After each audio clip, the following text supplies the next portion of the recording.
सागरे गपगरे गपधा पगरे ग सारे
Hello, everybody, and welcome back to the Stride Esports League. It is Chess Tuesdays once again. I'm back, Joshua Joshihara, joined by Carl Jarl, Carl Krieger. Always got to get both Carls in there. Now, we have our final day of the season here for the Chess Tuesdays, Carl. Are you excited? I'm very excited. It's the final day. It's the last time you may ever see us, so you want to be sure to tune in for the duration. We've got some very exciting matchups. Our top players in both the East and the West Central combined region going head to head. I think both these matches could be quite exciting. The ratings are pretty close and they're pretty high, so we could have a large amount of high quality chess. Yeah, and that's really what we're looking forward to. I know last week, Carl, you were talking about how we had some opportunities for players to draw games, ended up fumbling them We did. away. And that is part of why we have some of our players that we have here today is just seeing all the different parts of the chess games as they unfold. But Carl, while we wait for our first game to get started, I know looking at the bracket that we actually had pop up, it wasn't necessarily the players that we were expecting to see here.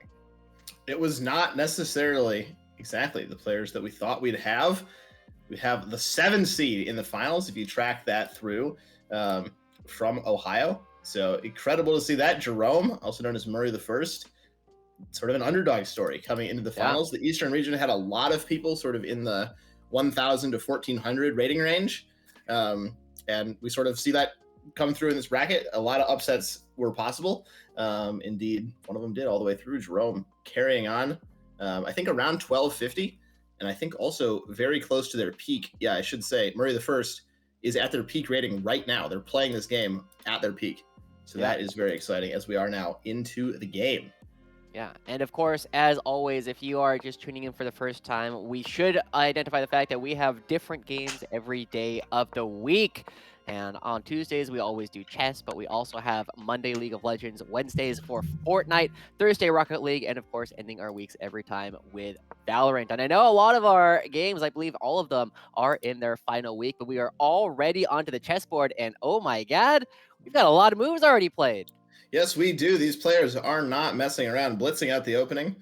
According to chess.com, it's an old Indian game. So do with that information what you will. But 6 moves in, no time spent already for Jerome. Very comfortable, it would seem, with Yeah. this opening. And Pau already putting themselves in a very interesting position, right? Where this pawn on the e file, relatively undefended, but both players also a couple moves away from castling. It's not exactly the easiest thing here. I actually wonder if e4 just pushing the pawn is the best spot here. Doesn't seem like a terrible idea. The knight on c3 is pinned to the king, so it cannot move. That pawn could push forward and basically just kick this knight out of the square it just occupied. I think you might be able to at least apply more pressure to that pawn, again, if the knight moved and attacked backward, but we will never know. More pressure coming on the king side, but I think this diffuses it rather nicely. Pau definitely holding on here so far. No real issues in the position for either side yet. Yeah. But it is, a fairly equal position, right? If anybody has been watching, we have had the World Chess Championships going on between Ding and Nepo, and whenever I watch their games, I always get a little bit spoiled, right? Because you see all of these different positions, and for like the first 20 moves or so, the positions tend to be equal, but finally we see a bit of an advantage coming out here for Pau after the bishop gets traded off. Yeah, I think this pressure, the bishop being traded off, sort of relieves pressure along this diagonal, but it also plants the bishop firmly on c3. Very hard to dislodge this piece, and applying a lot of pressure on this diagonal back the other way. If I can draw arrows, which we're having medium success with, across here, you're able to pick up the pawn for Pau, but there's going to be long-term pressure against the black king. This knight is going to be undermined very effectively. The queen may be able to get in and form some sort of battery, and you maybe even could castle queenside at some point and Ooh. launch these pawns down the board. And that bishop will be falling off. Now, it is worth noting that a lot of strong players will recommend that you don't trade bishops for knights unless you have good reason to. And this is definitely a position where I think you have good reason. As the center of the board has opened up, the bishops have really unlocked, as you're talking about, with the long term pressure. And I would actually love to see this knight make a backwards move and snap that bishop off the board. Yeah, just get rid of that piece. Not something that you want in your position, but it also lets this bishop sort of gain better vision in this direction. You also maybe win some more tempos. You can play something like h3. You could bring the queen out and threaten a continued attack, Ooh. but instead the advantage is Uh-oh. lost as the knight in the center is now hanging.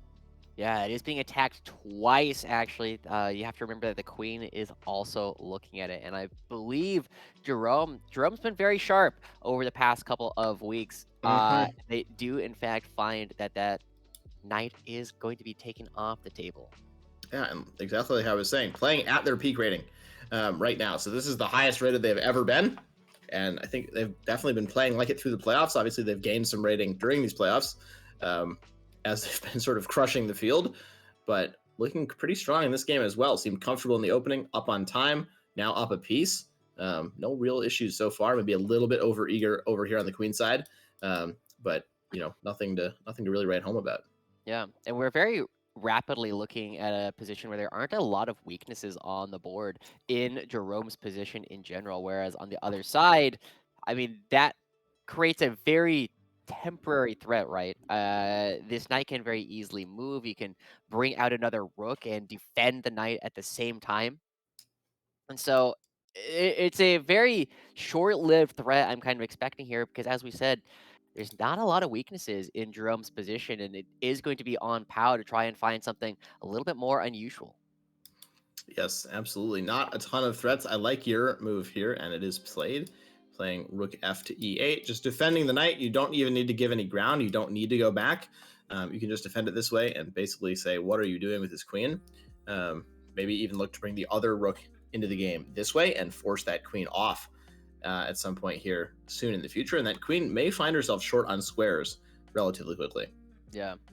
And it also finds a very difficult position where this light squared bishop on g2 doesn't have great prospects for a little while. You are going to have to find some way to bring it back into the game, and the easiest way to do that is by advancing the f-pawn. But that creates problems on the e2 square, as the light squared bishop and the rook here for Jerome would be creating a lot of pressure on the e2 square. Yes, indeed. This pawn would become even more isolated if this pawn moves to f4, right? It's got no friends in the vicinity. I don't hate this move, trying to untangle, but it doesn't really achieve a whole lot proactively, right? You do get out of the way. You're defending this knight, but now you're kind of blunting yourself, bringing the rook down the d file. So I think not a terrible move by any stretch of the imagination, but maybe not the move I would have picked out. Yeah. It is still a decent advantage coming out here for Yes. Jerome with lots of pieces still on the board and plenty of knights. There's always opportunities for players to find cool tactics in the position, but I really want to see the rest of the rooks from both players becoming active. And as we were talking about beforehand during your games, sometimes seeing this long-term board vision is some of the toughest things for intermediate players to find. Yeah, it really is difficult. I played a tournament over the weekend in Wisconsin, Rapid and Blitz tournament, and I lost this game, missed this tactic, and then I had a maybe 5-6 move series on the queen side. Moving my queen basically from this side of the board all the way over here, taking here and threatening on these squares, and I did not even look at that side of the board once. Yeah. During that calculation, I was like, oh, I'm going to lose, whatever, it's fine. But instead, and then actually the player sitting next to me on the way out of the playing hall was like, oh, you have these 5 moves. And I was kind of like, all right, I feel terrible at I chess. believe you. Yeah, so, and then I put it into the computer and I'm analyzing and it just shows exactly that line. And I go, that's why you're 2000 and I'm not. Yeah. So board vision, it's really, really hard to kind of, in the moment. It's easy for us to kind of sit here and be like, well, this piece and we can, whatever. But when you're actually sitting on the board, you're like staring at the knight. You're like knight, knight, knight, knight, knight. This tactic, and you're like not paying attention on the other side of the board. It's very hard. It is very hard to pivot.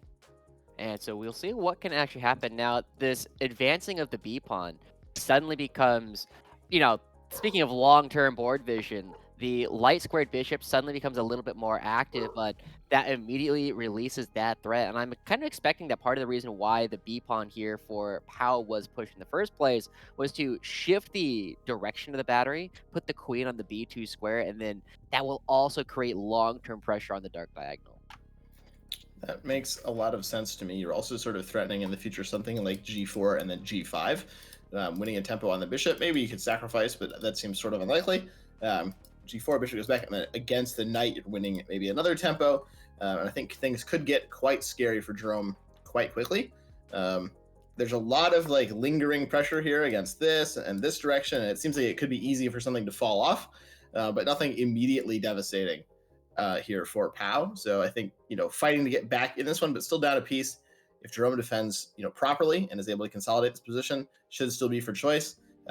But, some immediate kind of lingering threats against this knight and this rook. And it is worth noting here that Pau is down a piece for a pawn. And ultimately, usually when you see like this material advantage come together for one side, it means that the player who's down material has to go for some kind of crazy attack in order to try and find something before your opponent can get their feet set. Unfortunately, that hasn't really built themselves up for Pau at all. And now all the pieces for Jerome are yet again playing. They are all currently active on the board. And the only real blunder I think I see in the position would come about if Jerome ends up playing knight e5 too early, because you don't take the knight, you trade rooks on the D file, and it'll pull one of the defenders off the knight.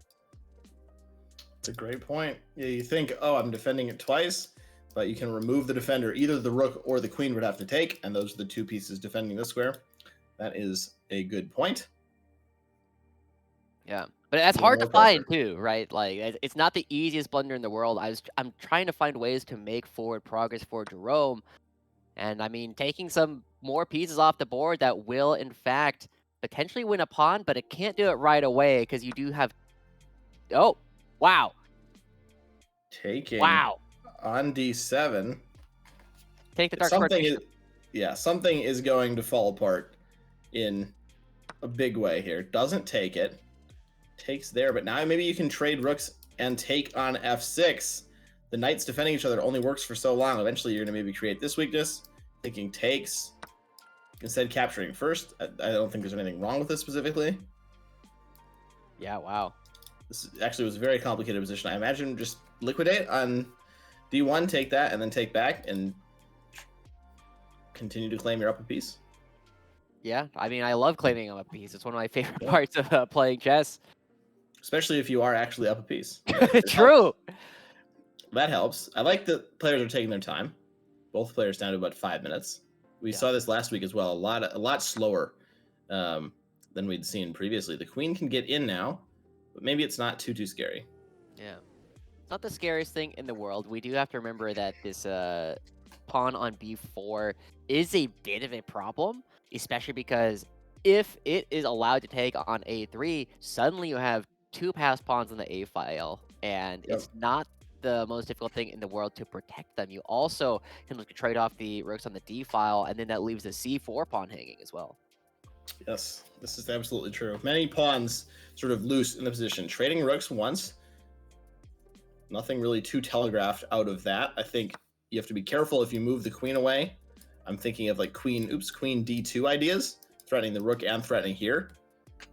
I would hang the queen right now. You have to be a little slower. If takes. If takes. Yeah. If the queen, basically, if the queen gets out of the way. So if the queen had taken here or taken here, I guess there you defend back. But anyway, queen infiltration ideas, maybe with the bishop teaming up, you could sort of freeze the white position. But instead, spots the tactic. We're too busy talking. Boom. Yeah, that's definitely a cold bath right there as the bishop comes in and snags that pawn. And you can't take it because if the pawn does take, the rook on e1 will hang in the game almost immediately after. Yes, pretty much. That is essentially lights out if you take the pawn. So you sort of have to, I guess, kind of pretend this didn't happen. Grab that pawn. e2 may fall. Like rook to e2. You want to be careful you don't blunder a perpetual. There's nothing immediately here. Yeah. As long as the rook is there, perpetual is not possible. But, okay.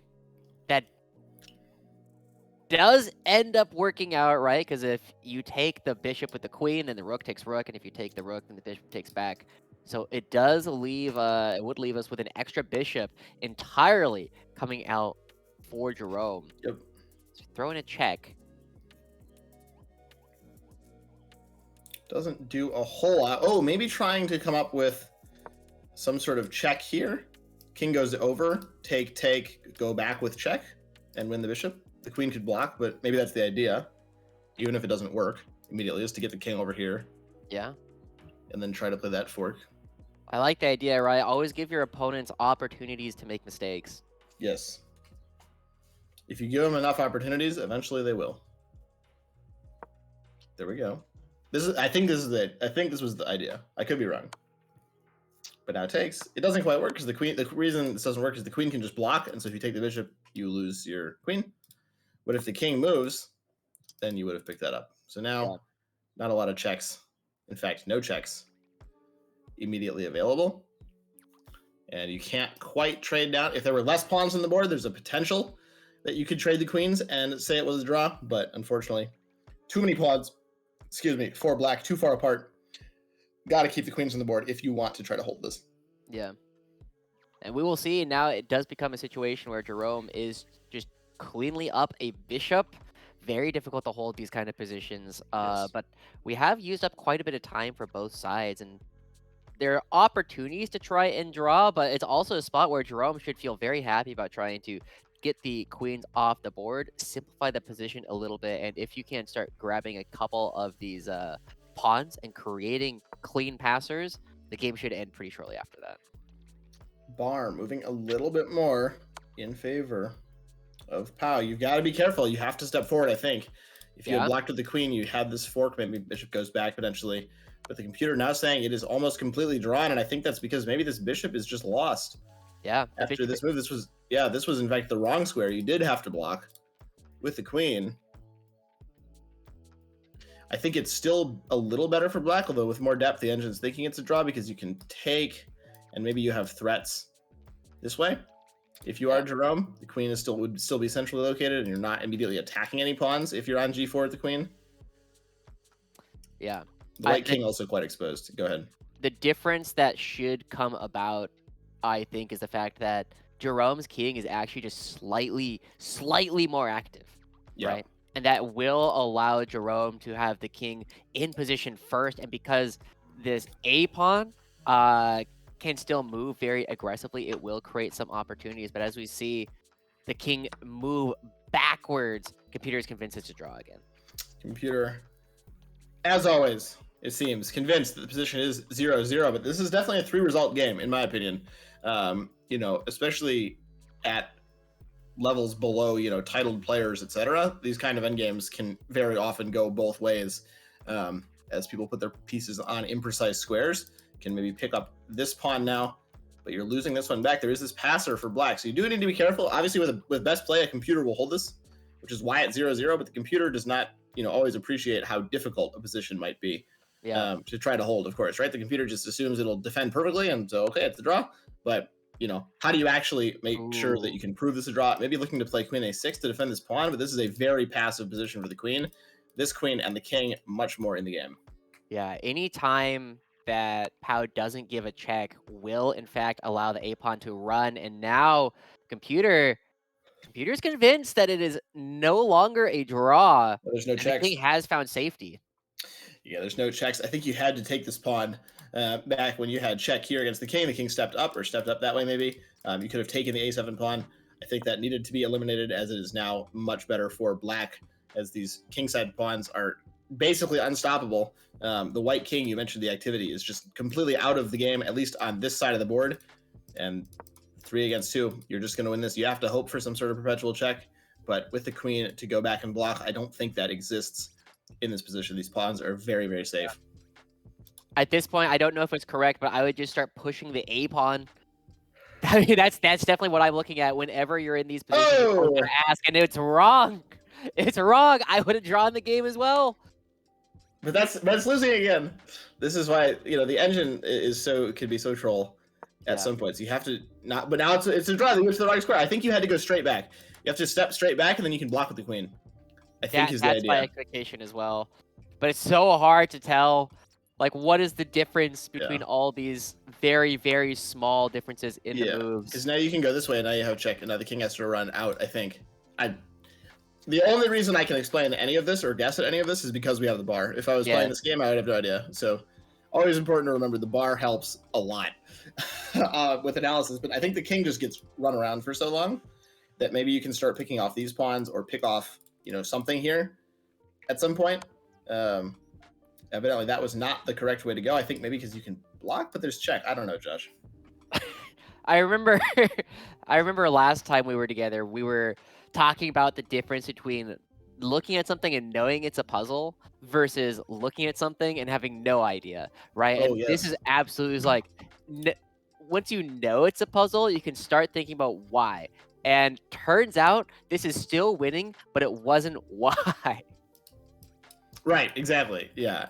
Well, now it's completely crushing, but I still don't actually know why, right? The bar is swinging back and forth, and we don't have enough time to really consider the actual why of this. If you just go back and block, you just go back over here. You're not making any progress. But maybe you have king Oh there. no, You it's lose. pinned. It's pinned. Oh, to the king. Well spotted. Just to reiterate for the audience, this check, the queen can block, and it's in line with the king. And now it is completely winning for Jerome, able to come out ahead in that endgame. Stalemate traps, the only thing really left here. It should be enough at this point for Jerome to come through. There are always possibilities of stalemates, but as long as these pawns are on the field, one of your favorite things to talk about is just make sure your opponent has pawns left so you can never stalemate them. But from here, if you walk the king around to g6, you have plenty of time to do that and give checkmate to the king as well. This is a little bit of a tougher position, but all right, it looks like we There you have, go. in fact, figured it out. Position has been solved, and striking first, checkmate on the board. Jerome picks up game number 1, moves to another all-time personal best rating after game number Yeah. 1, up to 81280, and with the black pieces too, a statement game. I think Jerome played very well. Yeah, Jerome had a fantastic game. There was a couple of opportunities for Pau to continue playing for advantage earlier on, but we did see the knight blundered fairly early into the game, and it did make it very difficult. But we are right back into the game, and Jerome will be taking over the white pieces. Jerome now in charge of the first move, e4, g6, the modern defense. This is something that I theoretically like the idea of studying, but have never studied. So Yeah. I may do it one day, but not just yet. Yeah. Now, do you know why it's called the modern defense? I think I explained what I said last week on air. This might not be right. Is that it's like the idea of attacking the center from the side is new. Yeah. Is that correct? And by new, we mean like early 20th century. Yeah. It's not actually that new. Yeah. Whenever you hear the phrase modern in terms of like architecture or music or chess, it almost always means like early 1900s. Like this was a very popular Yeah. way of playing back then. Now, could I tell you the intricacies of any of those things? Bits and really. pieces of it, A but little bit. it is a very different position, and you can see that it's not super popular with the engine because you do give up such a massive control of the center because your idea is that you will fight for it later. Yeah, I think a lot of it is you just need to be like hyper accurate in the opening, and also hyper modern is now, I guess, like what we're doing nowadays. So early 21st century is now hyper modern. I don't know what comes next, but Ultra modern. Yeah, maybe ultra bullet, hyper bullet. Just follow that trend. Giga modern. I like it. I like that. The idea basically is instead of playing like e4, e5 and contesting the center straight away, you contest the center from the side and say later, I'm going to jump in and try to break your center, but I'm going to give you a big center at the opening. It's not super popular, especially at engine level. It does not hold up super well against Stockfish, which sort of says, nah, this is not actually optimal. But at the intermediate and even the Grandmaster level, it is still very playable. And the big thing now is we're starting to look like something that kind of resembles a French, right? Even though the pawn is still on d7 and not on d5 just quite yet, which means that the development for Pau for a little while is going to be very awkward. Yeah, classic French bishop. Light square bishop often has trouble developing in the French defense. And here it is stuck. The knight also stuck. So Pau's development, yeah, like you're pointing out, not fantastic at this point on the king side. To be fair, neither is it for Jerome. The bishop is still here. The queen hasn't moved. Both rooks are still passive. Yeah. So I think the engine, not impressed really by anybody's position. Now, a big fan of this one. Josh, can you tell me why? I actually can't. Yeah, I can't. I don't really understand why that was so good. What was? I don't get it. Yeah, you can't take it. All right, I'm baffled. All right, well, That one's way over my hat. Can't figure that out. yeah. Maybe, if we had more time, we could probably figure out exactly why, but it is worth noting that you can take the pawn now because the bishop is blocking. That's But true.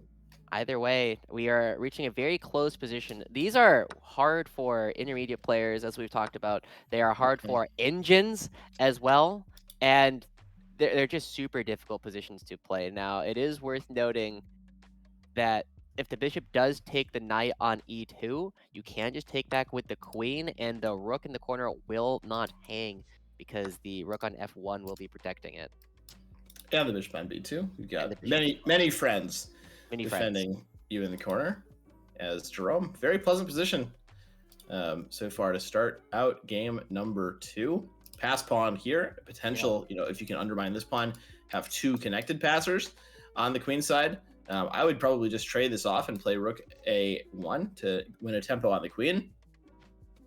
Looking very sharp to start game number 2. Also up up a whole pawn, which is part of the advantage here. Yeah. But it's still tough, right? The biggest asset in the position is absolutely the b4 pawn. And that's why I'm looking, I don't hate the idea of just trading rooks off right away, but you do need to make sure that you defend your own pawns. And now the opportunity to trade pawns or trade rooks is effectively off the table.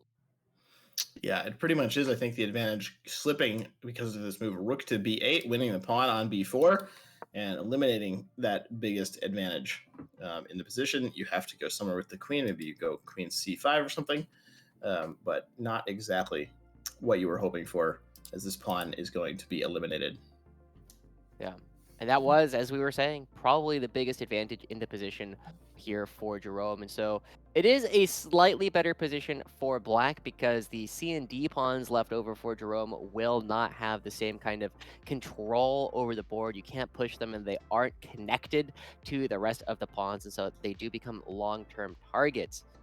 But as we've already kind of identified, it is way easier for us to just kind of look at that and identify it ex post facto than it is for a lot of players to figure it out in the moment. And now we do see that the advantage is gone. If anything, it looks like Black might technically be playing for advantage.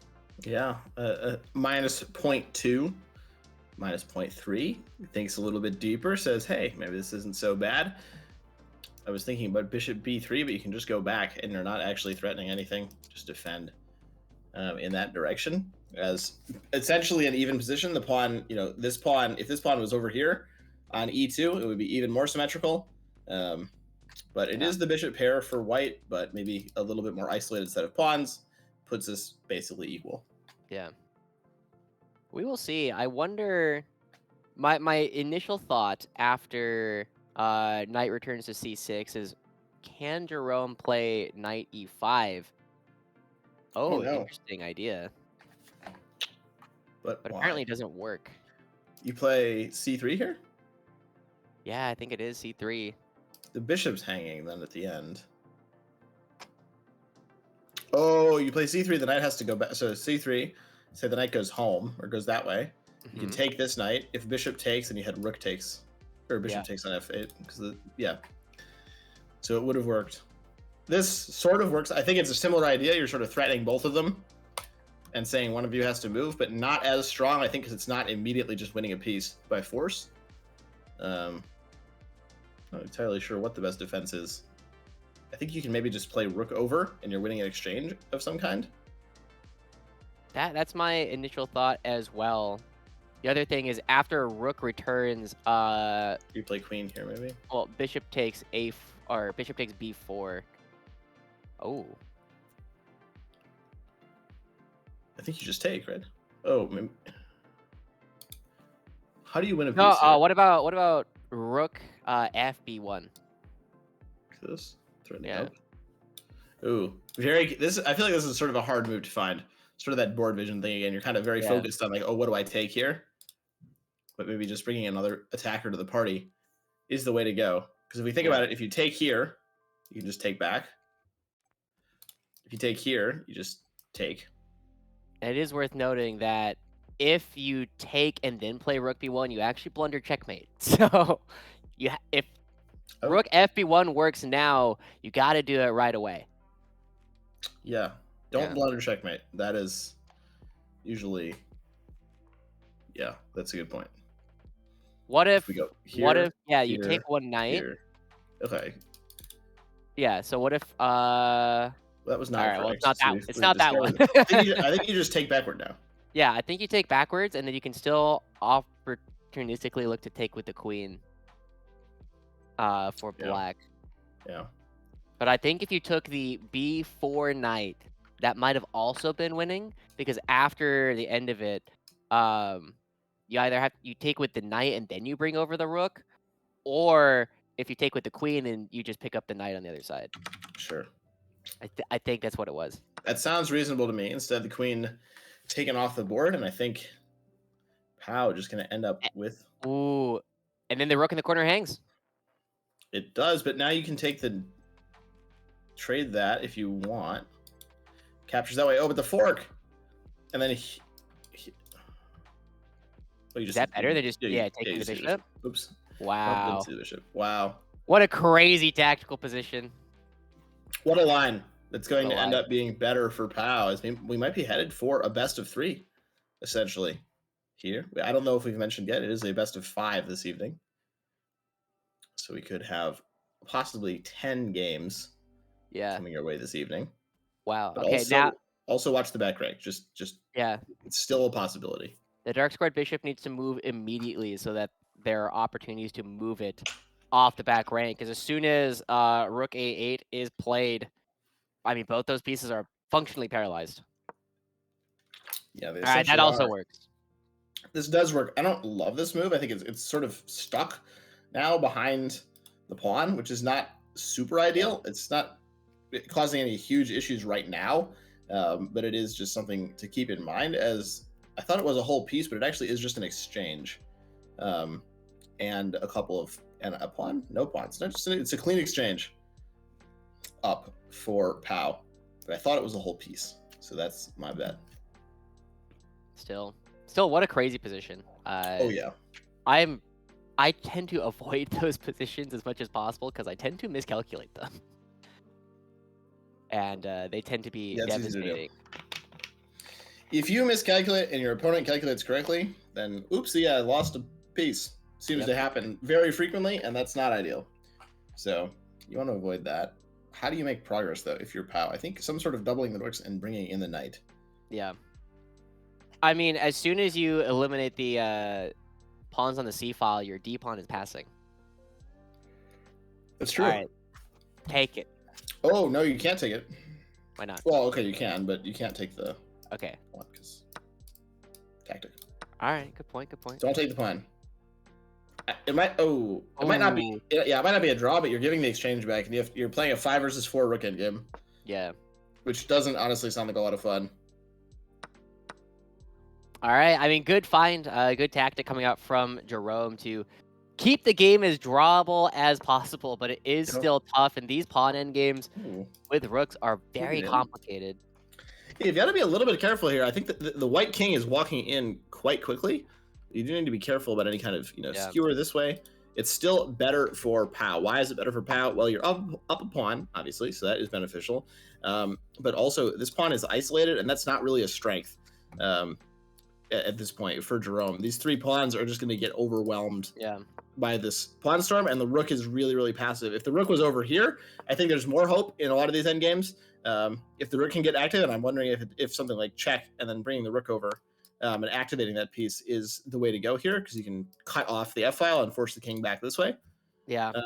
And then maybe step your own king forward. Not too sure, but that seems like something that might be strong. Instead, going that way, I think you could have given a check first, and it maybe would have ended up with the king being forced 1 square back, but desperately trying to hold on is Jerome. Yeah, it's fascinating that we're finding ourselves in another brutal endgame between both players, right? Last time we saw that Pow tried to be a little bit too fancy for their own good. Don't push the pawn. In a tough spot. If you push the pawn there, you have d4. Wins the pawn. King is stepping up. I think you can just play rook to f4, though. It does force the king backwards. Then maybe like rook b4, something like that. This Oh hangs the no! pawn. Oh no. Disaster strikes. Now you can give a check, but it's a little bit too late, I think, for checks. Maybe give another one. The rook can just block, or the king can step over and gobble the pawn on h4. Jerome, unfortunately, not looking likely to draw this game. Yeah. I mean, with just 2 pawns in advantage and now a passed f pawn, it does become very difficult. Now, we'll be giving a pawn back potentially. Maybe. I think the only opportunity white has really is if you can win this pawn and push the c pawn. Yeah. If you can, for example, say you traded the rooks somehow, like if the rooks were off the board and this pawn was off the board, I think it becomes easier to hold. Yeah, for sure. For white, because you just have this distraction, the king is going to have to go backward, and you can gobble these pawns. Turkey chess. Stick the white king right here, and just defend forever. Yeah. Now, I think Pau needs to play rook g7 now. I think Rook that's g7, g5 though. but then it would take, because now this is the problem, right? Now these are 3 connected passed pawns. Yeah, that's a good point. Yeah. Yeah, you want to break up the chain a little bit. And now you can't. I think you have to just go win the d pawn. If you can. I don't know if you can win it cleanly though. You might end up trading rooks. Right here. That would hang the rook. Don't do that. Yikes. We're only on game 3. Game 2. Okay. Well, I've lost it apparently. But I think you can step forward though. Yeah, maybe this is. I mean, obviously it's still completely winning for black because you can shove the pawns, but you want to be careful that you don't accidentally let the white pawn, get too far down the board. Yeah. Now, because the f pawn is so much more advanced than the c pawn, that should Go here though. Ask some slightly questions. different. Yeah. I think you want to, give your opponents opportunities to mess up. You go here, maybe they pre-moved f2. I don't know. Maybe they move the rook. You can just take the pawn. So I think that's the best try. Because I think if you push c5, f2 just wins the game. Pretty much on the spot. Because you no longer have any way to stop the pawn. Exactly. So I think you want to stay in striking distance, and maybe it's something like just g5, g4 is the best way forward, but you sort of start to force Pau to figure that out. Whereas pushing the pawn, you just counter shove. That does not end well. It is also worth noting that the g pawn does in fact prevent the rook from going to f5, so there's no vertical defense, and that will just allow the pawn to go again. The king is now outside of the square. Yeah, you have rook d1 and then rook to g2. Rook g1. Oh, but instead allowing the king down. Okay. All right. I mean, I would say a reasonable amount of progress has been made by Jerome in the last couple of moves. I mean, you've gotten it down to a 2 versus 0, which is not ideal, but maybe you're not doing as badly as you were. Although you're still probably toast in all of these lines regardless. But if you can get it down to a 2-on-1 somehow, or a 1-on-0, you become a lot closer. This is becoming very scary, though. Yeah. Now, in order to try and take this pawn, you must, in fact, sacrifice or trade rooks. And one pawn on the sides is holdable for the king. That is technically a draw with perfect play. But 2 pawns and a king should always result in checkmate, as you just create this impervious wall for the pawns to just march forward. Oh, but allowing the rook on the board, I think you swing the rook over and try to check from the side. Yeah. It should not work, but we went from mate and 15 to -7, which is a giant drop in evaluation. If you could somehow win the rook and this pawn, this would be a draw. Just this pawn on the board is an easy draw. Just go in the corner and move back and forth. But with 2 pawns, it's not quite holdable for Jerome, who I don't think played badly this game. Just miscalculated a tactic. Yeah, and found himself on the worst end of a rook and pawn in game. And now just going to be praying for stalemate. It seems unlikely, but it is possible in these kind of positions. But 5 minutes on the clock, Pau should find this perfectly fine. Yeah. Force your opponent to make moves.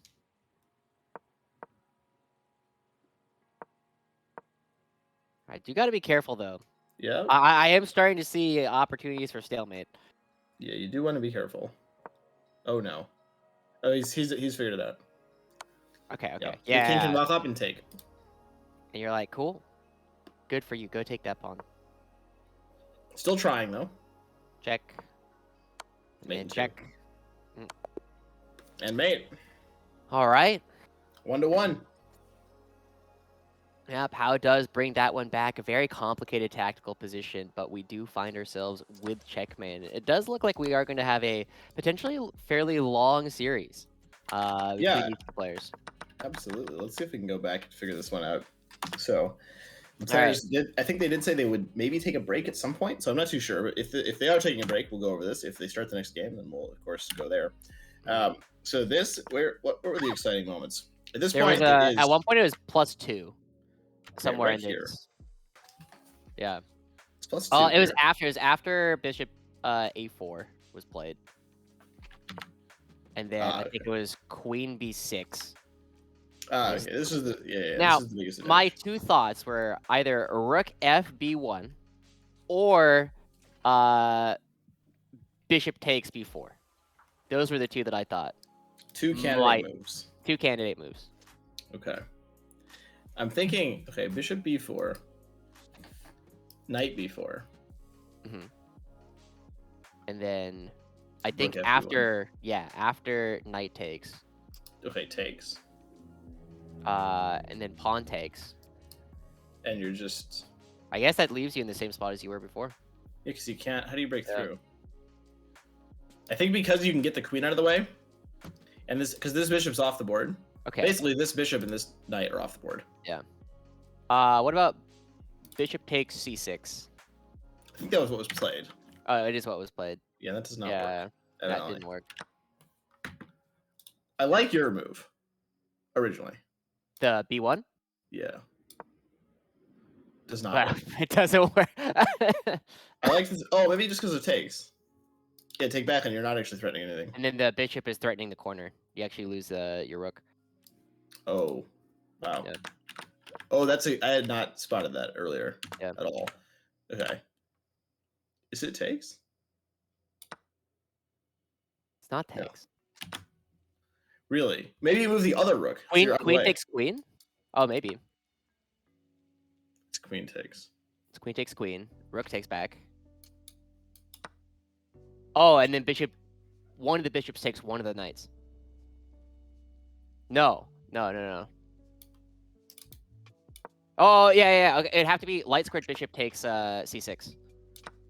Because either knight takes back and you win the exchange, or rook takes and you win the knight. Right on.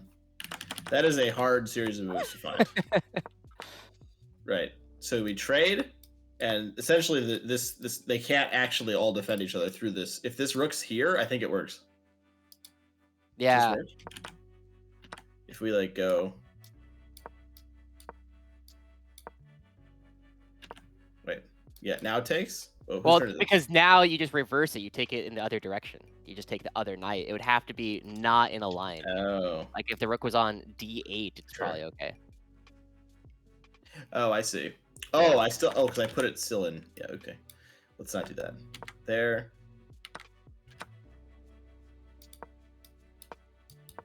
There we go. Yeah.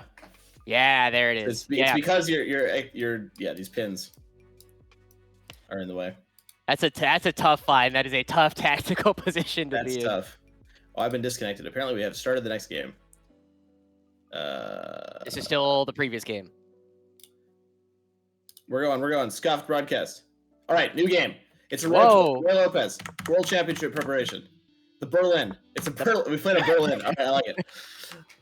Excellent. What do you know about the Berlin, Josh? Not much. Great. I don't either. The Berlin is considered to be one of the most solid defenses against the Roy Lopez. Essentially, sort of counter-threatening on b4.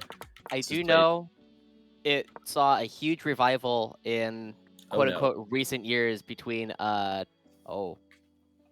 and Wesley. Oh, I was gonna say Kasparov and Kramnik. Oh yeah, they were playing actual Berlins. Naka and Wesley So like to make the Berlin draw, which I don't remember the move order, but you can make a draw very easily from the opening. It's basically, this is one of the engine's favorite lines. If you just let the engine play chess, A lot of engine matches are sort of set up with the opening, so they'll tell the engine to play, a certain opening, and then they'll let the engines play. But if you just let them play from nothing, like from the normal starting position, the engine will sort of make like a million after a million Berlin draws over and over again. Well, But this is not a draw. This is plus 3.5 for a few reasons right now. yeah, definitely a more unusual position, but now black is better. It's part of why I'll be honest, I tend to avoid a lot of E4, E5 positions. It's why I tend to play the Petrov, is because they're super, super sharp all over the place. And it does create a lot of odd spots, but it is worth noting that in order to pursue the advantage that we saw previously, you did in fact have to take on D5 with your pawn, because after knight takes, you have this crazy looking move, D4 in the middle, which threatens the bishop and will win you the central pawns. Oh, that's a good point. It works. We can show it after also if they are a little bit slow getting into game number 4. But instead, a safe D3, and now slightly better for black, I think just because you get to untangle, but similar tactics may be still lurking in the position. Now we do see that this, usually in these kind of positions, the computer is much less afraid than most people. A lot of players will play something like knight BD2 in order to protect the knight so that you can eventually free up your pawn, or your queen rather. But here we do just see the knight developing a little bit, and I actually start wondering in these kind of positions always, like, how good is just playing D4? Sure. Just trying to Yeah. create a little bit more chaos. I don't think it's a terrible move. If the knight goes here, you can break the pawn structure. If the knight jumps forward, you're winning a pawn probably back. So I think I think D4 is not a bad try. Maybe you have like knight A4 to go after this bishop. And you do sort of stunt the bishop. Yeah. Yeah. These positions tend to be very very complicated. I was They also tend sort to of be very thinking, violent. yeah, I was thinking just to take. And then apparently that's not good, but what do I know? I just want to trade queens basically and then take to ruin the pawn structure. That was so I want to just take, and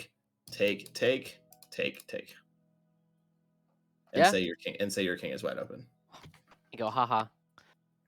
Apparently it just you can do that. Okay. Yeah. Didn't see that.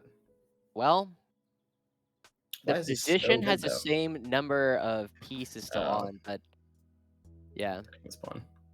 And the knight's still pinned. And the king has not castled yet. King is still in the open. Yeah. Too many weaknesses right now. Basically, this pawn is sort of weak because it's undefended. The knight's not actually defending it. The knight, you're threatening to capture the pawn structure, ruin the pawn structure. There's just a lot of threats right now. This is hanging at some point too, so you have a lot of weaknesses. Trying to solve one, but I think going to drop some of the others. I would probably take the knight first and then take the pawn. Yeah. That appears to be what the computer is recommending as well, as I did pull that open. And then you ruin the pawn structure, pick up an extra pawn, and engine gives it a calm +3 if you do go down that road. Is that a lead chess engine? That is a lead chess engine. Yeah, the better engine. It is a stronger engine. It's also free. The free It's engine. free. Yeah. You too can have a strong engine on chess.com, but you have to pay money. I guess just setting up this. Yeah. I mean, I think it allows you to untangle your knight is the biggest thing. True. Yeah, you escape the pin without damage. And watch out for a fork. True. Don't go here thinking you're making a battery. You're actually making a fool of yourself. And you're gonna lose your queen. So don't do that.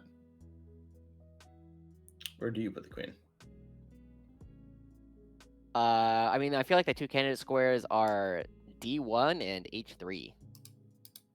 Not E4. E4 seems okay. No, you walk into a fork on F5. Oh, that would have been very stupid. Oh, you lose it. Oh, oopsie. Wait, this whole thing was a fork. We didn't even notice. At least I didn't notice.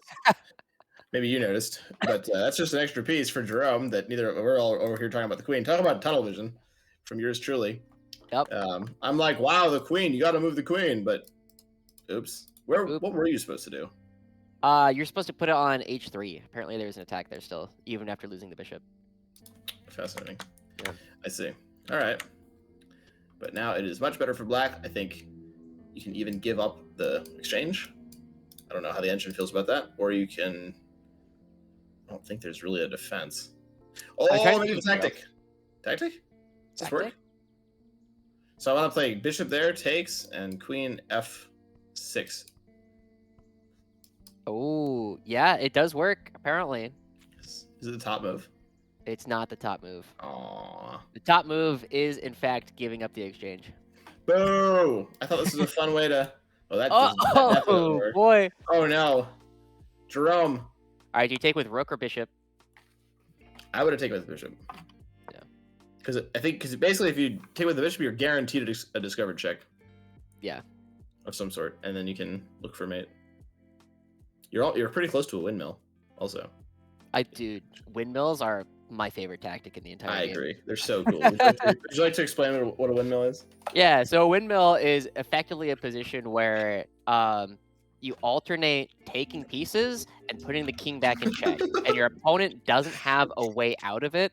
And so, in theory, imagine a position where the h8 square kind of doesn't exist, and by the rook taking on f7, and then the king moving over back to g8 and f8, having to go back and forth forever, you just take up every single pawn on the back rank. Tell me this is the best move. It's got to be.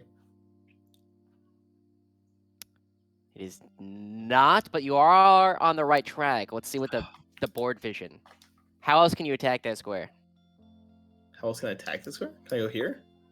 That's it. Oh, so it's I'm really bad at this. I always want to like take first and then play the thing, but I think often like threatening something is scarier than actually just like sacrificing something straight away. Because now I'm threatening I'm not actually really threatening a whole lot, but I'm threatening the bishop and just like bringing more pieces into the attack. Yeah. I can also maybe bring a rook over at some point, depending on where these pieces go. My knight's hopping in. Now, the toughest things, I feel like the three toughest things for like all intermediate players to get over are one, oh, that loses one of the pieces, I believe. I think it does.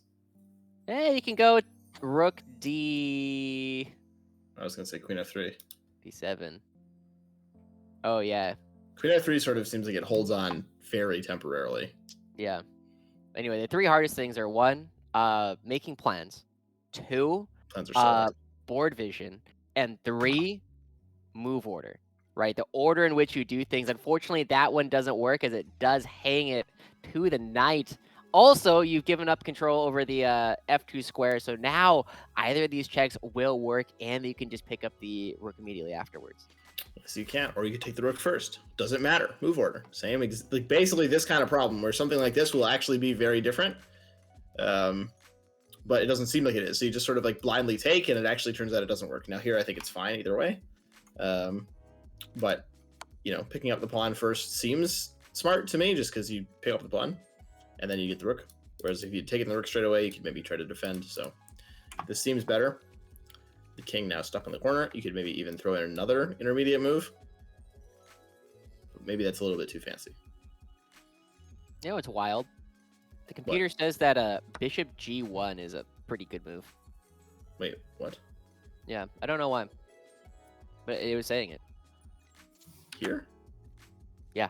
Bishop to g1 is a good I don't know move. why. All right, I'm what's just saying. what's the eval? A half. mine is 8.5. What? Right. I want to explore that more later too if we have time. That's interesting. Bishop g1. Okay, I'm here for it. It seems. I don't know what to say about that. I don't. Okay. Anyway, that's exciting. I love engines. Engines make chess better. Change my mind. it was the third recommended move of the engine. Okay. So The things engines do, they're so funny. they're so funny. Like, They would just random moves. recommend moves that no human would ever even consider. Right. Like, yeah, let me just give away the bishop. That was a good idea. Wow. Okay. Anyway, Looking to maybe try to continue the attack, but the bishop can just be captured, and you're very quickly running out of steam. Yeah. If you are Pow, as Jerome, second game in a row with black, looking pretty convincing. It's going to be our third win with black in a row. I think it might be. How do you come back from this if you are Pow? You're down a lot of pieces. You're down a lot of pieces. You're down an entire rook at this point, and as the bishop falls off as well, I mean, that Yeah, doesn't you are. create an unbreakable threat, as now the queen can just move over to d4 in order to continue defending the bishop. Oh. That does not quite work. I mean, it practically works fine because you force queens off, and giving up a bishop to get the queens off, I think, is totally fine. You're up a rook and a knight, down a couple of pawns, but you can stack the rooks in the F file, and I think that should be curtains for this position. Yeah, if Jerome ever gets like a rook onto the second rank here, the game is effectively over. Absolutely. Knight hopping in. Knight hopping backwards. Yeah, a lot of ways to go about this, effectively. Hop, hop, hop. Back to the same square. Maybe a little bit unsure how to go about it, but it shouldn't really matter. Yeah. Sort of in cleanup mode. For what it's worth, we have been seeing a lot of top engine moves coming out from Pow over the past couple of moves. Unfortunately, with such a weak position, doesn't look like it's likely to matter. Probably not. I think you down a little bit too much material at this point for playing like a computer. To be strong, I would hesitantly guess that you or I. Oh could, no! Oh no! There goes that. There goes pretty much any hope. I was gonna say back a couple moves ago. I would be curious to see you or I play that position against an engine. You're up like 10. Yeah, you're like 10 points of material up, but I think we could still beat an engine. I think we could still beat an engine. I would not put the engine past drawing a couple of times. Yeah, I played king and queen against king and rook at the Philidor endgame against an engine, and I could not beat it. Wow. Which was very sad. It was sort of a confidence shaker. Yeah, that does sound very frustrating, honestly. But I also saw Eric Rosen try to do it, and he also couldn't do it. Oh, like, all right. Well, he did beat it eventually, but he was kind of like, this is infuriating. Yeah. They defend really, really well. Yeah. Now we're about to see a ladder mate, I think, come through reasonably soon. One more pawn to get off the board. I would just sacrifice the rook for the pawn. As we've discussed many times, I like to just give up material at the end of the game. I think it makes it easier, but this also works, of course. And I think we're about to see a third win in a row for the black pieces, as Jerome will look to win the championship with white in the next game. Yeah. If you want to pull Lichess back up with for the G1 position, I really want to see how this works. I'm hopeful the answer is not, oh, you can just give up the piece and it doesn't matter, because that disappoints me. I'm hoping that I'm missing something. I'll explore what the computer says for a sec. You could give stalemate. You want to be a little bit careful. You go check, you go back, and you move there. Stalemate. All right, we're not going to see it. All right. I'm not sure what we're seeing. We're seeing a lot of rooks. I'm afraid to disappoint you, Carl. It does appear that your position is just so good that you can give up the piece. That makes me sad. Yeah. That's okay, though. Well, thank you for looking. Yeah. Sad, truly. All right, you've got 3 rooks. Deep in thought. How do you do it? There's a few ways to do it. Block off the rook, block off the king, rather. Do it that way. This works, but it's a little bit slower. Go now, here. If you just have a tower of rooks, that would be pretty funny. The 2 towers. Okay. Oh, it's in the middle of the board. Boom. Middle of the board checkmate. Humiliate your opponent. That's tough. Jerome wins a second game with black. If we have a sec, why is this so good? What am I missing here? Oh, This position. so you take on d5, and then after knight takes, hold on. Because I want to take the Yeah. pawn. Knight takes, and then you thrust your d pawn forward. Oh wait, knight takes Yeah. like in So this position. yeah, d4, and then you can't really Oh, I take see. it Sure. because Yeah, the rook. your knight is pinned, and um everything Got is it. just like pinned. Everything's pinned. Yeah. That's no way to be. A Sicilian on the board. Pow is saying, I Whoa! am not messing around. We have an old Sicilian, apparently. Old Which, Sicilian.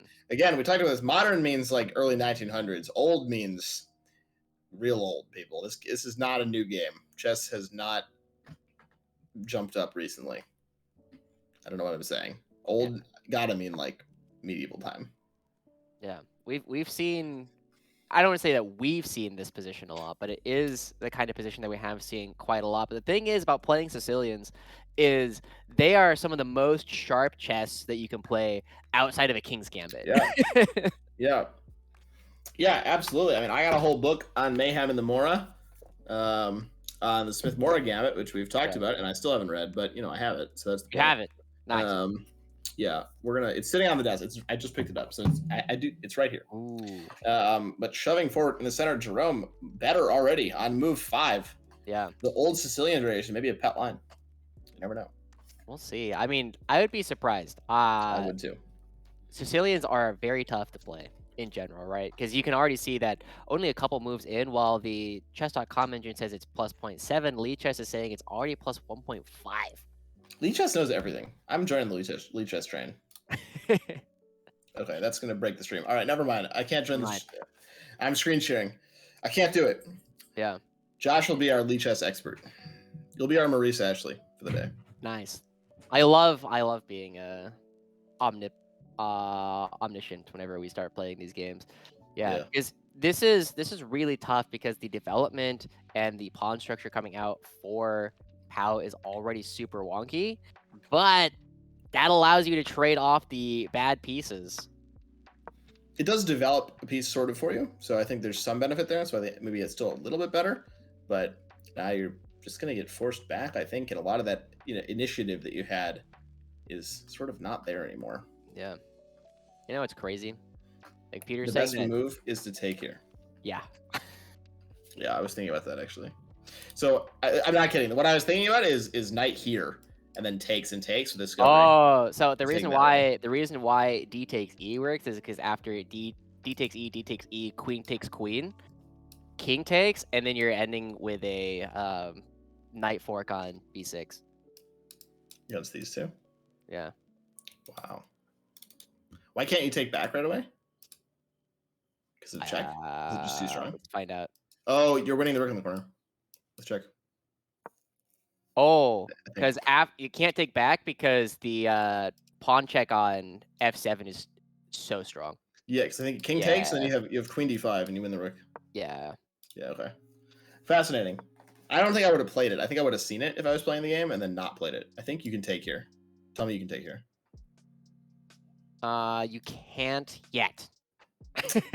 Darn it. I like playing guess the engine. When you play with an engine, if you have an engine on, don't cheat, people. Don't play with the engine on. But if you have an engine on, you feel like a god when you watch stuff. Like the engine just sees everything instantly. It's very fun.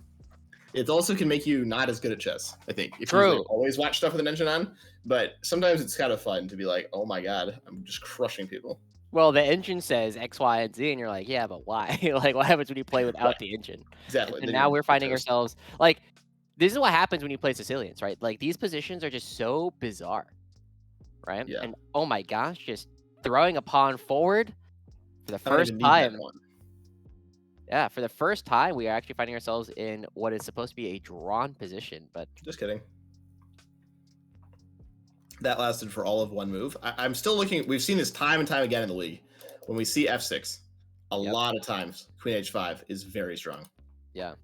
For now, f5 is already very strong. You lock it up. The bishops are never really getting out for POW, but instead they are going to take and try and make castling a little bit more difficult. I think you take again. I think you have to commit to the bit. Yep. I think you have to commit. Yeah. And then I think you play queen h5 and you hope it works. I don't think it does, but I think you hope. I guess you don't really have a plan after g6 though. Yeah. But at that point, one of the bigger things that I am always looking at is, does it matter if you don't have a plan? Because now your opponent just has like a really awkward position, right? Like they can't really castle. Their king is kind of stuck in the center. Sure. Bishop kicked away. Material is still equal at this point, but this position is sort of wild, as you have alluded to. The white pawns in the center are quite strong, but the queen side initiative for Pau is also strong, and the king side, people are kind of just chilling. Yeah, everybody's just kind of hanging out over there. As do you take? I think a lot of humans take here, but there is also a free pawn, and the computer is actually recommending pushing the d6. Really? Yeah. Just sort of, maybe the bishop's like trapped, essentially. Yeah.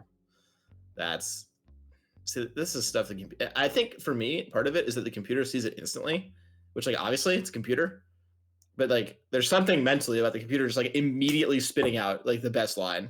Yeah. It's kind of one of those things where it's like, if you gave me infinite time and infinite patience, I could find a lot of these moves, but I Right. don't have both of those things. Exactly, right. The computer just knows. It knows everything. But I've tried to explain the idea of like a winning position. Oh, might have to hold the thought. Attacks coming through. Pau says, I want that. Computer, not a huge fan. Yeah, It would computer appear. not impressed. That's nasty. But you can just trade off bishops. As the knight does come in, the position is winning here for Pau. So we might in fact have our fourth straight victory for black if Pau can maintain that lead. So this is winning? How winning?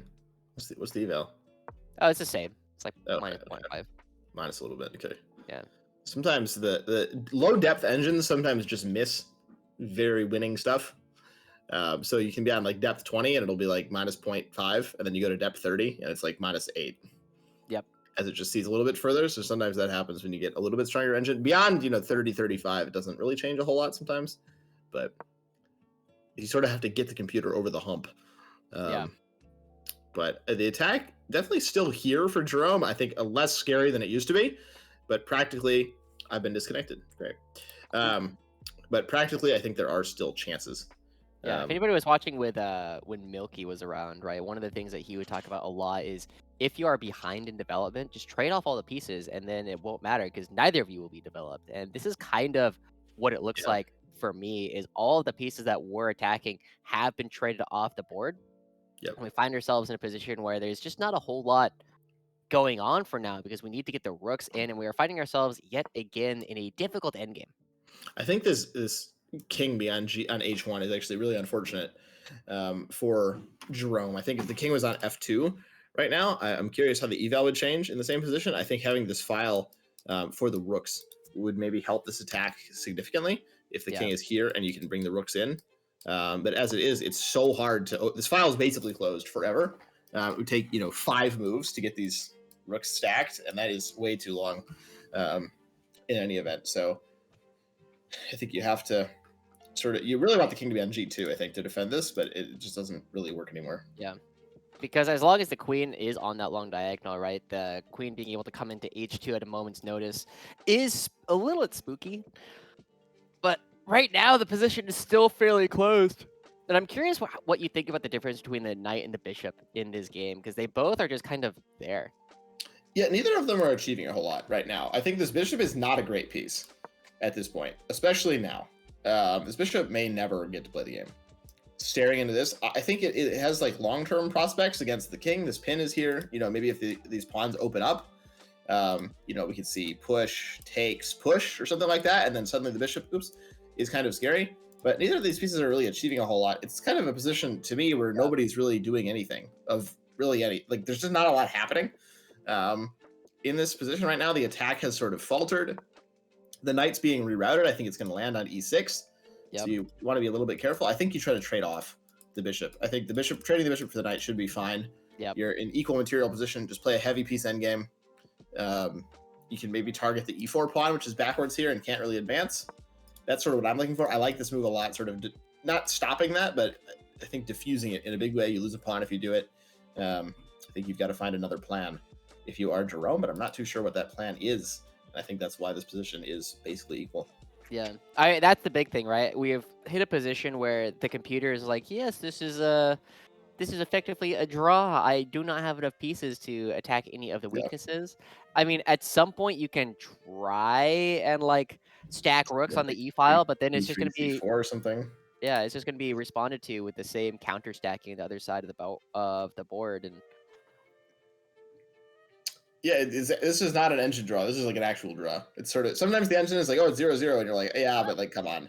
yeah. But I think this time around, it's like, yeah, this is pretty equal. There's not a lot happening, and that means Oh, it's the 0-0. bishop gets to play the game. It Maybe does. Maybe. it can come out and rest on G4 at least for a little while. Yeah. And actually, you can make that an outpost by playing H5. Boom. Plays it. Pow. Pressing gently, I would say. I think you just step up. There's no fork. Oops, there's no fork here if you go forward, because I can't draw arrows, but stepping forward is not met by this because the knight takes. Which is good news. Don't move the knight now. Or bad things may happen to you. Yeah. Now comes a very difficult part of the game where you try and evaluate. Yeah. Like, Various what pieces can I similar-looking trade? moves. Yeah. This is not an easy part of the game to play. By any stretch of the imagination. This is not an easy sort of place to be in. It looks like we're about to see stacking and counter stacking on the E file. Yeah, it sort of does. Ooh. Oh, now much better. Why? Ooh. Oh, Ooh, why? because you can't stack on the E2 square because the bishop is controlling it. Oh, really? The bishop is really that strong. And are you just losing this pawn? I believe you Rook will E3? be after rook E3, queen E7. Wow. Wow. Yeah, you can't stop that. Huh. You had to get rid of the bishop, I think. More aggressively, at least. Well, I think the computer is recommending, instead of going rook to F2, is recommending rook E1, right? Oh, yeah, just defending this way. Yeah. But now you are losing the pawn. I don't know if you're necessarily losing the game immediately after that, but you are worse in another endgame. For sure. Both players still have plenty of time as well. I am impressed by that, again, as both players are continuously making sure that they use all their time. What I know happens they with said at the beginning what about that rook they were D3? saying they were nervous. Rook B3? Rook D3. Or knight D3, sorry. Knight D3, and then you can play rook there, maybe? After queen E7? Yeah. Oh, you're not in time. Sorry, I thought it was white's Yeah, move for you're some not in reason. time. If it's white's turn, I think that works. Because you attack the rook. Rook goes, maybe the rook goes back, then you can play rook forward. But you're just a little bit late right now.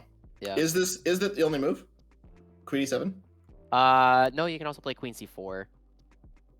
Ah, okay. Oh, but that's probably not it. Not No? quite a draw, but the now Knight your D3? opponent will be in time with exactly a knight D3. Yeah. The idea is you just win the tempo on the rook, essentially. The rook, you can't take, oh, trying to go after the bishop, I think. But I'm guessing similar infiltration ideas work. Yeah. Oh, a very bold move coming through. Now you can actually plant the knight on E6. Oh, because the bishop can't attack it. Yeah. And you win a tempo on the queen. And you cannot take the pawn back. If E takes F, then you lose the rook on E3. Boom. That's a good point. Wow. And he finds it! Jerome playing for a win. Well, All right. playing for something. Oh, but it's a very nice outpost, actually, for the knight. It's sort of just... Yeah. Can you And take the pawn now now? you can take. Now you can take. Wow. It's Pawn still a takes. draw. Pawn takes, bishop takes, rook takes? Pawn takes, rook takes? And you're fine. Pawn takes, rook takes. So if I take the pawn, we're probably trading rooks. Yep. Wow, and you escape. I would start to be worried about time. if I That were these said, players. pawn takes is the only move for a draw. Everything Everything else else is an advantage for black. Wow. I don't know what else I would consider here though. Like I don't think I have a ton of other Yeah. moves, to be honest. Like my queen can't go anywhere. The knight obviously can't move. Ooh. I wonder what the idea is. Oh. They What's actually went the- to play f4 check. Really? Yeah. I just take it. Am I getting mated? If okay, so the candidate moves after that are knight takes f4, king takes g4. But the Oh, problem I want is, to take the pawn. you want to take it with the king? Yeah. That is Am I getting mated? instantly losing Am I getting mated? to. I might be. It's like -10. Oh, okay. Well, don't do that. Can I take the pawn? Does it still work? Let's see. Let's go back. In. Oh no. Okay. Oh, I guess this is basically the same position as I was just advocating for. Yeah. Queen Oh. h4 wins on the spot. But you're stuck. You're super stuck. Yeah. Queen Wow. h4 followed by How about G5? g5 is also good. It is -6. Yeah, because I'm thinking like G5, king back, and like H4, and I feel like it's not. It's a different kind of. No, ring. it's Like, I not. feel like- Don't. It's not h4. It's f4. Oh, and U4. Yeah. With S defended. Pow. Maybe looking to force game 5. Doesn't Ooh. quite find it. I think you need to get the king out. Is like sort of what I'm imagining. Yeah. Is The king cannot remain here. If Peter's saying just go back to g3 and actually and just say whoopsie daisy. yeah, whoopsie daisy. And the Like- pawn fork doesn't quite work anymore because at the end of it, rook takes queen. Oh, sure. You can't actually take the. Yeah. Yeah. The rook on E3 is not really hanging. It's fake hanging. Hanging. Can I not take with the knight anymore? If after F4. after f4, Yeah, F4 knight takes F4. you can still take Okay. with the Can I knight. also take with the rook? Can I take with anything? Rook is slightly worse than taking with knight. Okay. But I'm not Sa- dead lost. says all seeing stockfish. Yeah, right, of course. Stockfish knows everything. Yeah, but this is a very This is tough a s- position in yeah, general. oh, this Yeah. is a remarkably hard position to play with no engine. I mean, just we have 2 minutes on the clock. I'm a little bit surprised Jerome was bold enough to walk in. Yeah, I'm almost more surprised Jerome was bold enough to walk back out. Because I think a lot of times people sort of commit to yeah. what they're doing. What do you do now? The only move for a draw is e takes f. EF. Okay. Not Yeah. rook F. Mm-mm. Oh, that doesn't. Oh, rook. Yeah, it doesn't work at all. Never mind. Takes. Probably That just is take. just down. Finds down it! range. Okay. Wow. Now this is maybe a very maybe tough position again. maybe process of elimination though about like where the queen goes, right? Like I'm worried about the queen. Can the queen go here? No. Can the queen go here? No. Can the queen go here? No. And I'm fine. Wow. This might actually become okay for Jerome again if takes. The queen sort of oops. If the rook takes, queen takes, and then the queen kind of cuts across, and the pawn's still defended for a little while. I think also interesting if you take the pawn with the bishop, say trade, bishop takes, you're maybe even lost because you're pinned again. Again, the bishop would be pinned to the queen. Yeah. What a crazy position. And 2 minutes left for both players. That is the best move according to the engine. Not the one I probably would have taken, but the computer is recommending actually king h2. That's funny. That's really funny. I mean, okay. Maybe that's Yeah. findable. The much more human looking move that the computer is also pretty okay with is rook takes rook. Yeah, Right. that seems. I think is very findable. Oh, Not that one though. That is not. That's the wrong rook. Rook takes either rook. Is just winning on the spot, I think. Yeah. F or H4. Wow. I was not prepared for that move. Does it matter where I go? I imagine it does. Yeah, that seems like the best square because you're not at least you're not losing the rook with check. Yeah. No, Is it rook the takes only F. move? Either rook? Effectively. Well, it does have to be f5 now because after that still works. You are still up a bit. You've got to be careful about forks though at some point in this position Yeah. too. And very low time, a minute for Jerome. It's still a better position coming out here for Pow. As Okay. rook takes rook. Now, do you take with pawn or queen? I feel like I'm taking with the queen and forcing the queens off and saying the endgame's winning. Yeah, that Oh was no! correct, but not what Pow plays. Pow takes with pawn. Just play like queen b6 or something, Take or take on h4. h4. Yeah. Oh, sure. Take the immediately hanging pawn. Less than a minute now for Threatening Jerome. mate. Threatening mate in one though. Never discount it with a minute on the clock. I mean, I assume it'll be seen, but this is the kind of threats you sort of want to make, I think. So as long, I mean, maybe you're just losing on the spot, but Oh! Sacrifices the rook, and we're at a draw. it's a draw again. We're back to another endgame with a minute on the clock. This is sort of the kind of position we had last week that I felt like it was a horse race. The engine was just going back and forth and back and forth. What do you do though? I think you have a draw in hand with a perpetual. Everything the You can computer block says. if you want to. You can be careful you don't blunder this. Like here, queen here, you lose. Yeah, the computer's saying basically everything is a draw from this position. Watch. What? Oh, this is such a natural move though too. To just play another check. Okay. Yeah, they do Sees it find in the the correct corner. one. I think. Can you grab a pawn? I don't think you can. I think you just lose. No, it's saying you must perpetual from this It position. has to be a perpetual. Yeah. Can you? Do you ever try to block though? I mean, clearly it's a draw according to the engine, so it doesn't work evidently. No, but- you are losing. Queen one! Oh no! Jerome! No! Oh no! Oh. Oh no! 4 consecutive wins by Black Carl. 4. Oh no! Trying to get out of the perpetual, I think. I'm curious. So if I go there, I go back here, and I block with the queen, is it Black just is losing? winning. Because do I trade queens or do I start taking pawns? Yeah, you trade queens. Oh, and this is just winning.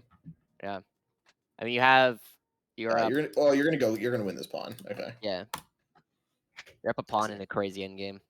Wow, wow, what a game! Arising from a Sicilian, one of the most complex positions I've potentially ever seen. So we are now That finding was- ourselves in game 5. Now, if the history has taught us anything, I feel like this means Pau is going to win, or Jerome, because they will have black for game 5. That's true. This is a wild finals, but sort of the finals we were kind of predicting. These players are both on the top of their game, and they're both quite strong. So we are getting a lot of good chess, as we were hoping for. Always fun to see. What an incredible series thus far. 4 wins in a row. Yeah. Now, have for they the started player. their next game here? They have Carl? not run another break. So if we, were there any fun puzzles in this game? At this point, it was very dry. I don't remember seeing any like I mean, we sort of there were some bizarre interesting, recommendations. yeah. I mean, we Yeah. had this kind of position, but we sort of talked through these Yeah. quite a lot. I mean, I think the biggest position in that section was when there's an opportunity to put queen e7. Oh yeah. I think like around here. Yeah. Right here. I think it's this move. Because I was saying I wanted to play queen knight d3, but you were like, Yeah. it's black's move. Yeah, and you have to play queen e7 immediately. Because now if knight here, we just take. Exactly. And you've broken through. And you do have to play this yet again a very complicated endgame. But you are up enough pawns, especially since you have a 3-on-1 next to your king. Yep. And the bishop is faster than the knight in these kind of Always. positions. Yes, yes. Bishops, especially in the endgame like this, have Yeah. if it's endgame on both sides of the board, the bishop can sort of, if the knight's over here, the knight has to go do-do, do-do, do-do, to do or something, and the bishop can just kind of be like, see ya. Whee! Yeah. Yeah. Pretty much. So But we should be back in the game in a few minutes. But what a wild game. And then honestly, a draw felt like sort of a fair result. yeah, For illustration, I guess, if you go and take this pawn, thinking, oh, I'm winning a pawn, you are not, because you are just crashing through yep. very, very You- quickly. And you've given up your opportunity for a perpetual as well, Yeah, because now you're- the queen has no checks. Yep. You know, you're in check, and I have to like go over here. Maybe I can even push. Yeah, you can, because you don't have a check with black. I mean, you have to try to do this to set it up, but then you have mate. You know, very quickly. Boom. So, Yeah. a lot of ways to go about that. But one more game still coming, potentially more. You never know. Could have a draw. Could. And this is only the first series of the night, we should note. So there's another one after this. Now, normally this is when we'd be having a break between the two regions while we wait for Western Central to start. It's the But finals. instead, No break. no break. We're going right on through. Maybe. Looks like we Yeah. we might have a last week we had a very long break. This week we might have a very short break. Makes sense to me. Makes So all the while sense we're in the waiting world. for the players to come back, were there any other interesting games during your recent tournament? Yeah, there were interesting games. There were definitely some fun games. I only have 4 recorded, because I Oh, only took. we're in. I only scored the 4 rapid games, not the blitz games, of course. But maybe we'll talk about those in the next series, because I think we're ready for game 5. They're both here. They hit the rematch button, and now they're waiting. There we go. 1e4. It's on the board. Pow, Jerome, locked at it again. Will we see another Berlin Or a Sicilian. or a Ponziani? Seems unlikely we'll see a Sicilian with e4 with e5. You never know. It is another Berlin. Maybe we'll just see the Berlin draw. I would be shocked if I both would too. players knew the Berlin draw.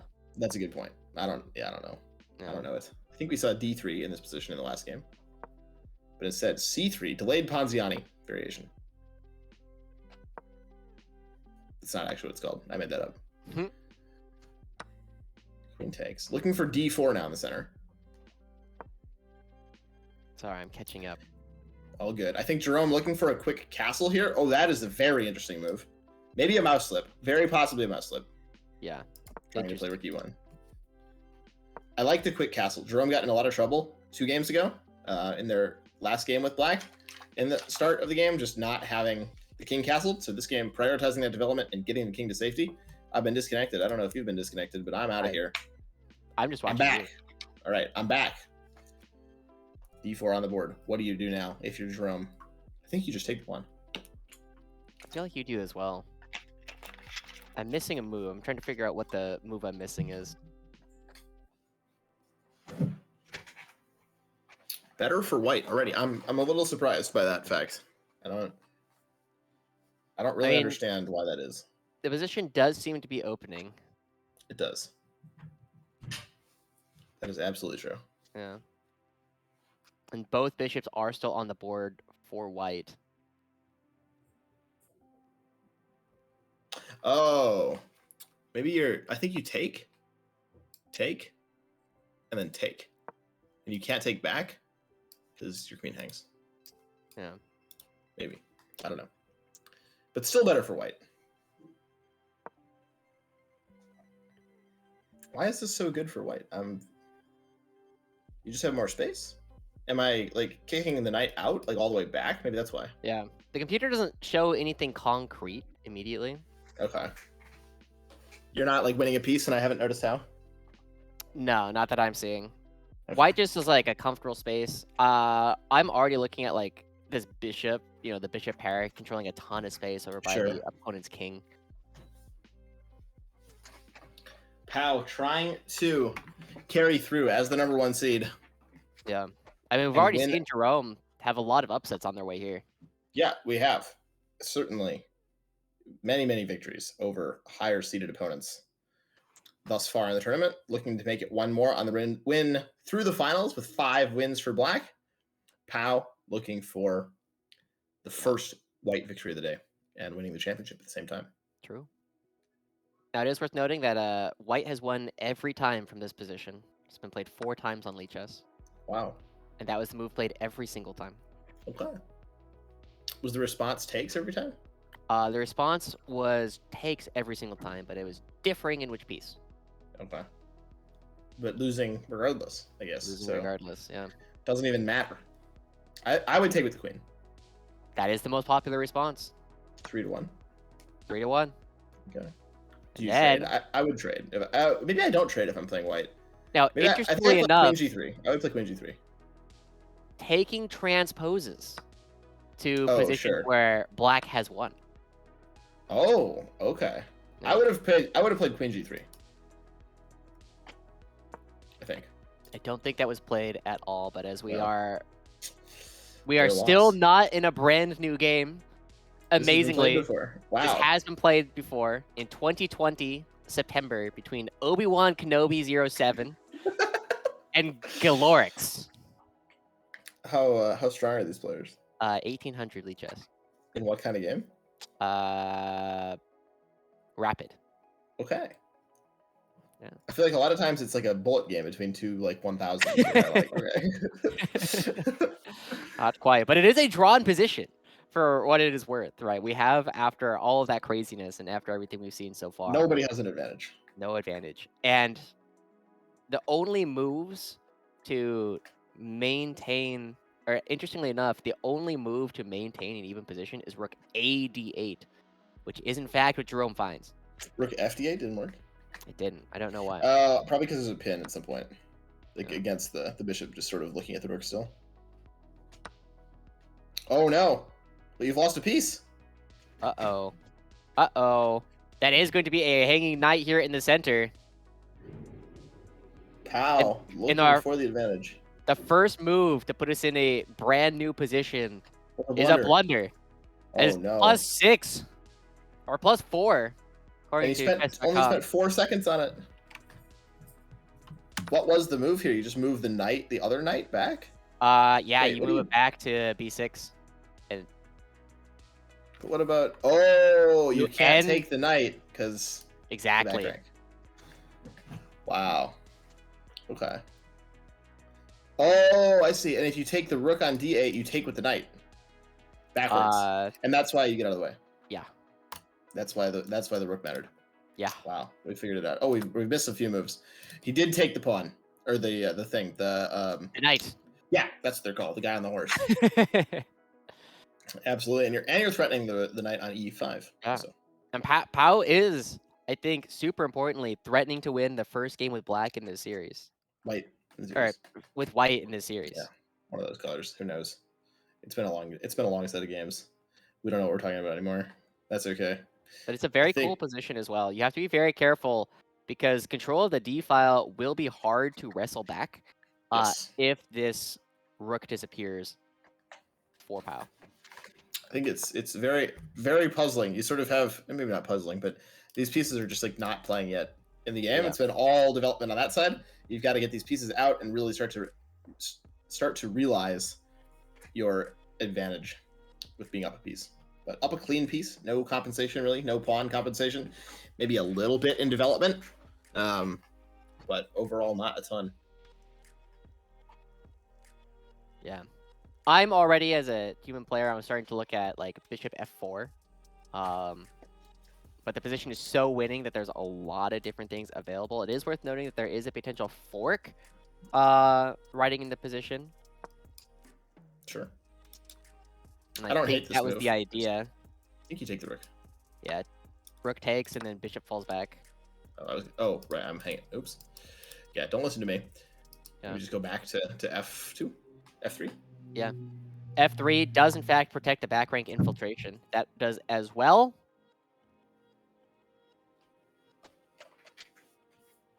So now there are opportunities. As Pao, you should be very comfortable just trading pieces here. The only thing that you really need to do at some point is get this knight out of the way so that your rook can play. Yep, absolutely, but not a lot. I feel like this is not a super complex position at this point. You're just up a piece. If you are Pao, the sides aren't really clashing. There's not a lot of pins. There's not a ton of tactics right now. You're just kind of up a piece, Yeah. and that's where most of this advantage comes from.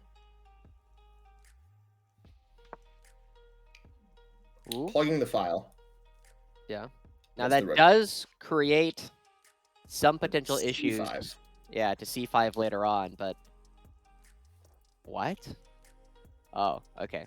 The computer is recommending knight b4. Why? And Why? because if pawn takes, then rook takes bishop. Oh, I see. Yeah. Okay. That is one of my favorite tactics, actually, in all of chess, is just putting pieces in weird spots where it's like, well, you can take it, but then I'll take your other thing. Sure. Yeah. And you feel really fancy. You're like, I It see the feels very tactic. fancy. Yeah. You sort of imagine the opponent gleefully being like, haha, they blundered a piece. And then you're like, just kidding. Aha. Eric Rosen, oh no, my rook. Oh no, my rook. I got to play center fork trick the other day in the tournament. That Oh, felt nice. good. Opponent, clearly, I played the Petrov. Yeah. I don't know if we have time for this story, but I then my Caro-Kann preparation was not ready. So we played the Petrov, and I played knight f6, and I was playing like a 800. I think it was like one of their first tournaments. They were very young. Mm-hmm. And I played knight f6, and they sort of like shook their head, looked a little confused, and like stopped for like 40 seconds. And I was like, have you never seen this before? I think it was very possible. They're like, that was not in the notes as an opportunity. And so they just played 4 knights, and then we got center fork trick, and I won a pawn. It was a very pleasant game. Nice. It was I get one these of my center 2 fork trick wins. all the time. Yeah. But it's also very drawn. So it is very drawn. don't blunder mate in 1. True. You can actually take this bishop for now, Yes. and it will in fact allow you to clean up the rest of that side of the board. Yeah. Okay. I think you play rook e2. Rook e2 makes sense to me. Also makes sense to the engine. And now we are finding ourselves in a unpleasant endgame. Yes. I don't want to. Okay, unpleasant is a strong word. Not trivially winning.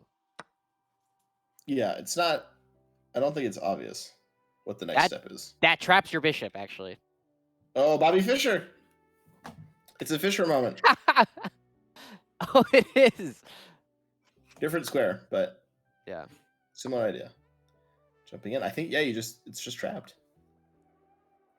And you're losing the pawns as well. This is becoming a little bit complicated. You want to be careful. Yeah, I mean, that puts the bishop in a spot where it can line up on f2.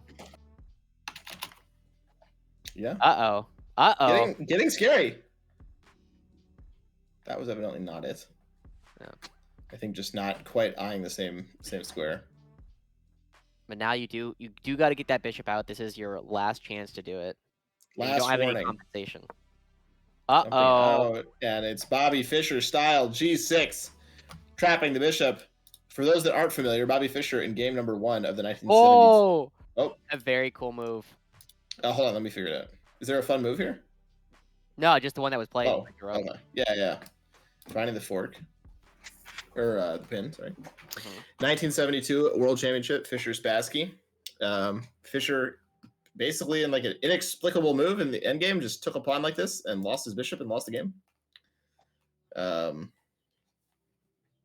It's definitely one of those things where you kind of got to look at it and like, you know, when grandmasters do it, you always got to go like, yes, they're very refined. And then when we do it, you know, it's instantly a blunder and you don't know why. Yeah. But the difference is remarkable. Of course. Now, trapping the bishop is in fact the only way to a draw. Sure. For Jerome. I'm thinking about, trading. Okay.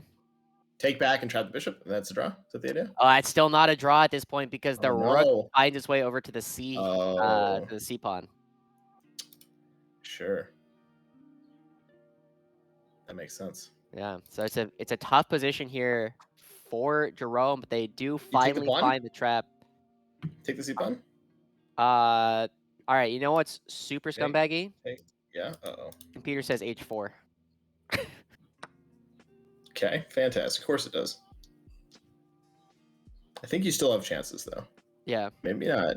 I'm almost thinking about, like, can you play A4? Try to get behind. Maybe that doesn't work. It seems very drawish. Yeah, this was definitely a very strongly winning position for Pau, and then a couple of inaccurate moves. I mean, we Just find ourselves in a slipped. position where Yeah. it's no longer clearly winning. I try to come up with a reason. Oh, now it is. Oh, Why? Can you? now you. I see. Take. You have to take with the king, and then here, and you win the pawn. Yeah. It's got to be right? Is that Yep. it? That's it. That's it. Oh They don't no! find it.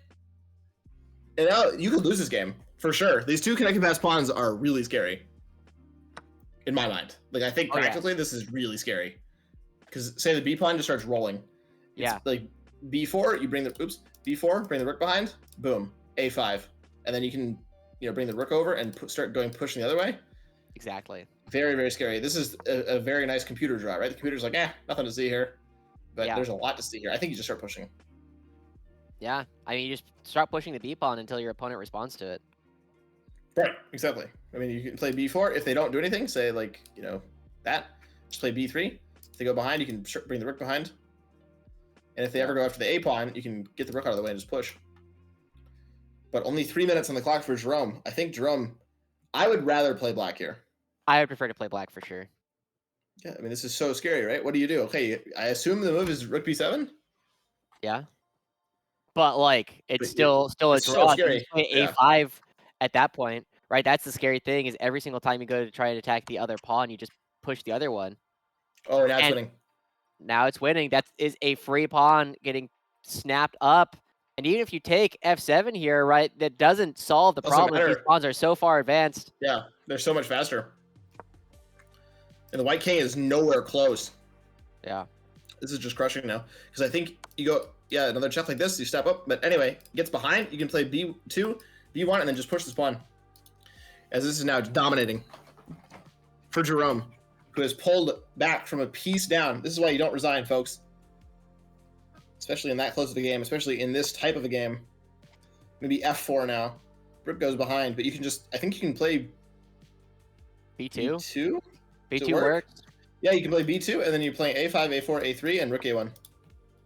Oh, And it's a draw. move. Not a draw. Wow. It was a draw for a half a moment. Oh, Rook goes back.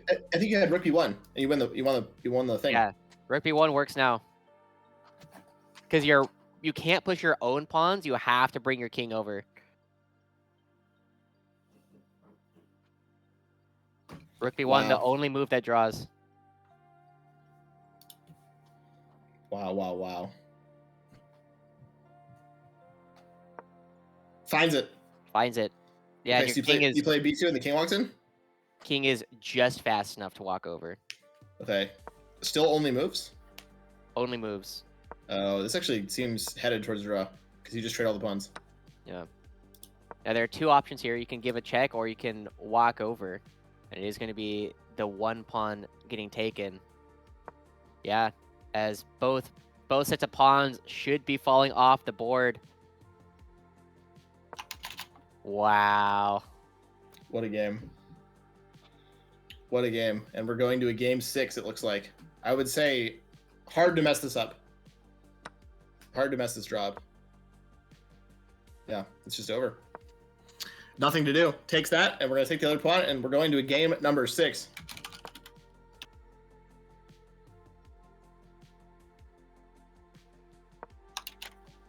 What a game.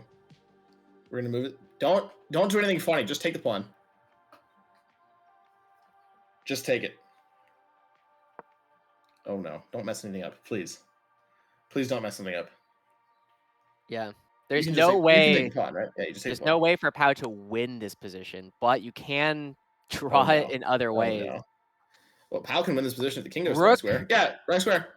Oh no! Not like this. No! Not like this. No!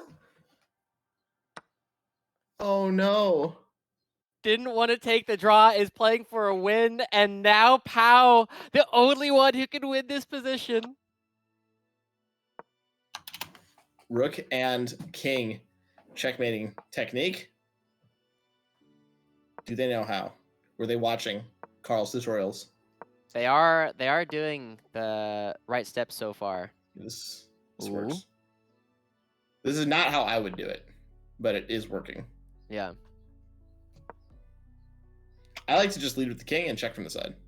Yeah. Just got to find the opposition, Yes. right? Because it is really hard to get the king in this direction.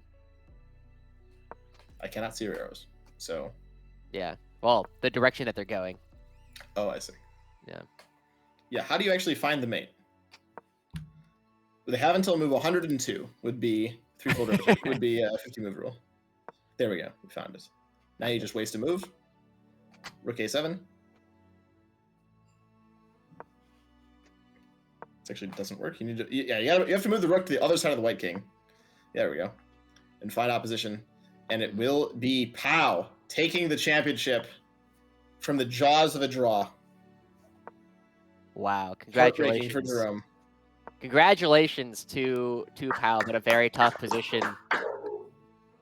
As we do, in fact, find the one way to get the draw coming through, or to get the win coming out from Jerome, giving his opponent opportunities to make mistakes. And they do, in fact, find a great play coming through from both players. A ton of very complicated positions, but we do find ourselves a champion in 5 games. 3-2, as Pau does win.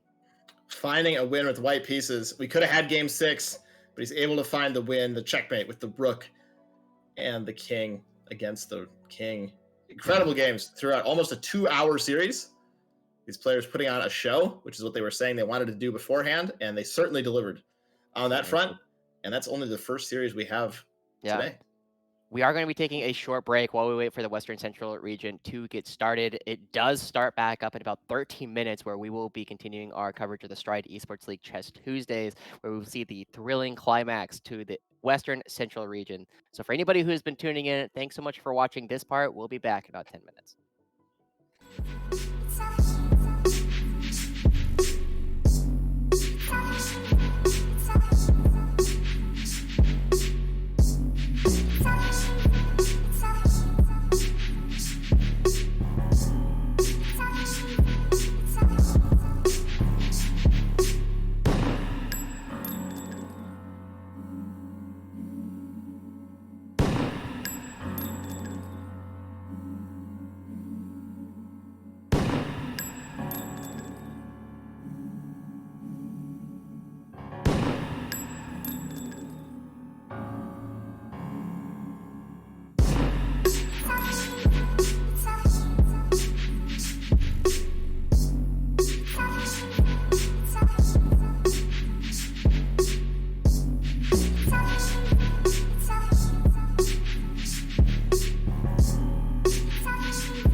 Welcome back, everybody, to the Stride Esports League Chess Tuesdays. It is our final Chess Tuesday match of the season coming out here, Carl, and we are moving over to the Central Western region where we have a couple of familiar faces. Yes, we do. JC the Great is one of our fan favorites, one of our regulars up against Tanbo-san, also known as Kenzo, is the name there. And Kenzo up to a 1932 rapid rating. When we were with you last week, which is really far back in their match history since they have been playing a ton. I think they were somewhere in the 1800s. So a lot of improvement in the last couple of weeks, even from these players. And we are really excited to see this final match play out. Yeah, I'm expecting a lot from both of these players, but we do have to face the fact that based on what we've seen in the bracket and based on what we're also seeing just in their actual match history, based on what we have been seeing, it is worth noting that Kenzo is a medium favorite as we start looking at this one, right? Based on the difference in the ratings, about 200 points does mean that we should probably be mathematically expecting something like a 3-1. Yes, I think that somewhere in there is roughly correct. Worth mentioning, though, again, both players are currently at their peak rating. They're both literally at the highest rating they've ever been. JC is at the same rating he was 3 days ago. Hasn't played since then. Won a game, got his highest rating of all time, and said, "That's it, I'm done." Hell yeah! Sitting at 1668, and for Kenzo has been playing a ton. I mean, dozens of games every day. Currently at 1932, been on that upward trajectory, sort of for the last couple of weeks as we pull up the bracket. Now, it is worth noting here that JC playing for the California Virtual Academy is our #1 seed, whereas Kenzo playing for the Washington Virtual Academy is our #3 seed and was able to take down the #2 seed 3.5 to half based on the fact that we did, in fact, see some draws from that before. But this is definitely a position where the seeds might be not telling the whole story between these two players. Indeed, it may not. On to the chessboard, Indian game being blitzed out, the opening very quickly played by these two players, Josh. Yeah. And as we get that onto your screen, it is worth noting that as you go up in rating, it takes a lot longer for players to start thinking, and wow, this is looking like a fairly mainline King's Indian style game already. Oftentimes in these positions, you just start launching pawns forward on the G and H file, but it's actually usually black that tries to attack there, whereas white usually needs to try and find some attack via the queen side of the board, which is not what you might expect based on the current positions of the pieces. E6, I think maybe just a little bit slow is the reaction from the engine. A little bit passive, maybe allowing something like E5 at points in the future, beginning the attack with bishop H6, looking to trade off that dark square bishop. I think something like A5, bishop takes on G7, king takes on G7, and H4 would be reasonably topical here. Looking to trade this off, I think maybe trying to reroute the knight there, but the engine, not a fan of this at all. I think black's position becomes very passive very quickly here for Kenzo. Yeah, it is as you said, a very passive position, and it's usually not the end of the world if you do actually lose that piece, right? If the dark squared bishop does disappear, it comes at the primary piece that is attacking the dark squares on the other side of the board. But it does look as though both of our players are starting some of their first real things of the game, and as H4 does come out, it is still a pretty tough position. It does appear as though there will likely be a roaring attack coming out for JC at some point. Yes, it does. H4 is on the board. G4 also maybe can be prepared now that that square is not covered by the knight. I think the knight retreating to E8 was a positional mistake as the engine, I think, just loving white's position more and more with each move as black's king becoming very exposed, as I think Kenzo playing a little bit recklessly maybe in game #1 here. Yeah. I mean, when you start coming in for these King's Indian defenses in particular, right, you will oftentimes find yourself in very devastating attacks coming through very quickly, but they also tend to be very sharp because of how quickly the attack can reverse in a lot of these positions. And the fact that both these bishops have stayed on the board this entire time is kind of impressive to me. It is a little bit surprising to me as well. The queen being brought out, maybe threatening some long-term checkmate on B2, but you're a long way away from that just yet. as the attack, can continue to just sort of roll through right now. You could take on G7. You continue to try to push the pawn, take on G6, and try to break open that side of the board. The queen can jump in, the knight can jump in. A lot of pieces could be brought to the fray Yeah. here for JC. Interested to see what the choice is, what the order that he ended up going with will be, as that move order, we talked about it earlier, could be quite important in a position like this. Yeah. In general, the principles of these kind of positions tend to revolve around taking the pawns around the king, such that you have these long open files to eventually put both rooks on like the G and H file and go for a devastating attack there. The queen on F6 doesn't really have much of a purpose just quite yet. And even should it take back on G6, you are still putting yourself in a position where the attack can be very, very strong. You just have to take the bishop or retreat your own.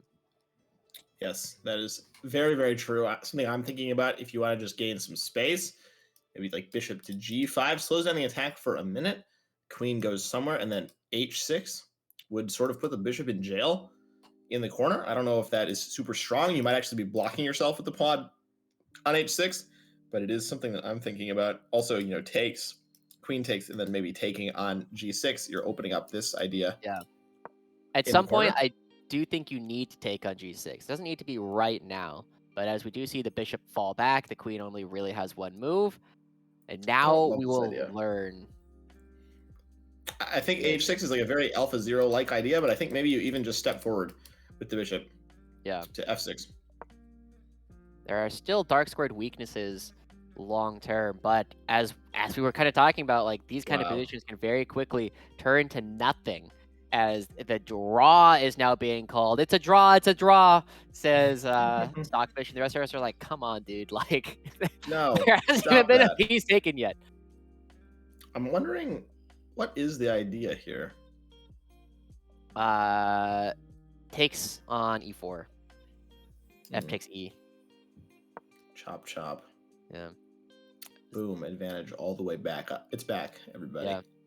I think it really has to do with, and the computer is suggesting this, but also just kind of like my instincts are telling me you have to take H takes G at some point, right? Sure. If you want any attack to work, that pawn needs to fall. Yeah, that makes sense.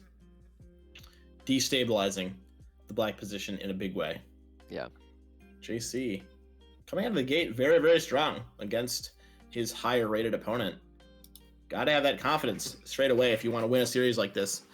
Start with a good position in the first game. Even if you maybe don't win it, it might give you that confidence to continue on and say, yes, I can beat this guy. I'm not just doomed from the start. Yeah. As we do have these knights coming through, there's a cocoon being created around the king. But JC, I mean, every single turn has to be evaluating, can I take this? What can I actually go for in these positions?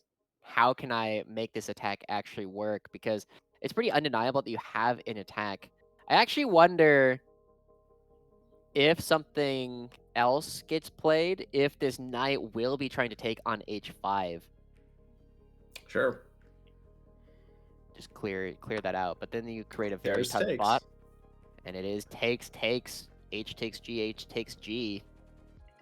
I think maybe now it's time to play bishop H6 again. Computer does like that, but computer likes this move even more Okay. coming out from JC. And there's not really a great way to take back, right? You can't take back with E because that will hang the queen. And this way, you now have both the G and H files at least somewhat open for your opponent. Yeah, indeed you do. I was even wondering, can I play... That pawn is not defended, the F5 pawn. It looks defended, right? But it's not actually defended. Because the pawn can't take, you'd lose the queen, as we talked about earlier. So, I mean, can I even just play something like knight h4 and try to pick it up? Something like that. I'm wondering, how do you make progress here? Trying to slam through in the center, that actually doesn't look like a terrible move. Yeah. Can you take it is always the question. Yes. And the computer seems not convinced that you can. Okay. Is instead saying, let's retreat this knight somewhere. But that's a very tough move for a human to make, because after takes or d takes e, bishop takes e. I mean, that just feels wrong, right? Doesn't Even feel even if it good. makes Yeah. sense. It's not something that you want to play, right? Yeah. Um, some very long thinks from JC these last couple of moves. I think probably the right time to be spending your time. So credit there. But down to 5.5 minutes. Could be a lot of game left, or it could be over in 5 Yeah. moves. I think both results definitely possible here. This is a very good attack, just in general, coming out from JC, right? I think it will discourage Kenzo from going for one of these Indian defenses again, just based on what we have been seeing so far. And as we do see the knight actually drop back, the advantage is still very strong here. Computer shouting, screaming to play bishop h6. Okay. That makes sense. Yeah. I think it makes sense to me for a few reasons. I think you want to take, and the king is pretty much forced to take back, or you're going to lose the pawn on e6. Mm-hmm. For example, if you had the bishop over, if black doesn't do anything, you just take the bishop on g7. And then if the queen were to take, you can take on e6. And you lose that pawn, and this pawn becomes weak, and you're sort of falling apart. So if you do take with the king, then you can get the queen in with check, and it would be mate in 2. Yeah. So a lot of ways to go about this. I think Ooh. it hasn't squandered it just yet. It looks like now maybe you play bishop h6, and the queen's not even anywhere close. Yeah, as the queen does come out. But interestingly, the computer is starting to recommend that you centralize your knight, knight d4, for this position to be a bit more proactive. But the bishop h6 does come through anyway. I don't hate this move. I think it seems, Yeah. at least with this engine, that this is still winning. This is still strong. But it does feel now that the king might actually have an escape route via f7. F7. Sure. That is not a bad point. At some point, I feel like, yeah, that move. Oh, not that one. That knight g5 will need to be played in order to kind of plug the hole. Yes, I agree. What do you do now? You take? Takes, king takes. The queen And is a very strong defender against the 6th rank. Should I be looking for something fun? There is. It's not quite a knockout blow. The computer doesn't see mate just quite yet, but rook h7 check forces the king away from the f7 square. It's very difficult to deal with. Rook h7 check. Yeah. King takes? Yeah. Just play King the other rook takes, to h1? and then the knight comes in for a fork. Oh! Nasty. Yeah. That's nasty. But it's the best move to actually take, as the knight jumps in right away. Switching up the order a little bit is targeting the queen. Still seems to be winning, of course. Mhm. Where do you go if you're the queen, right? The queen short on squares that are still helpful. Fascinating position, though. Yeah. Material's still equal, too. It should be Yeah. noted.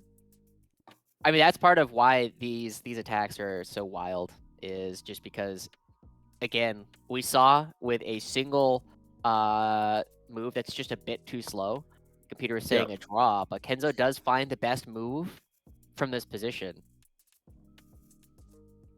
And now it is kind of worth noting that the e7 knight is undefended for now. Yeah. But what do you...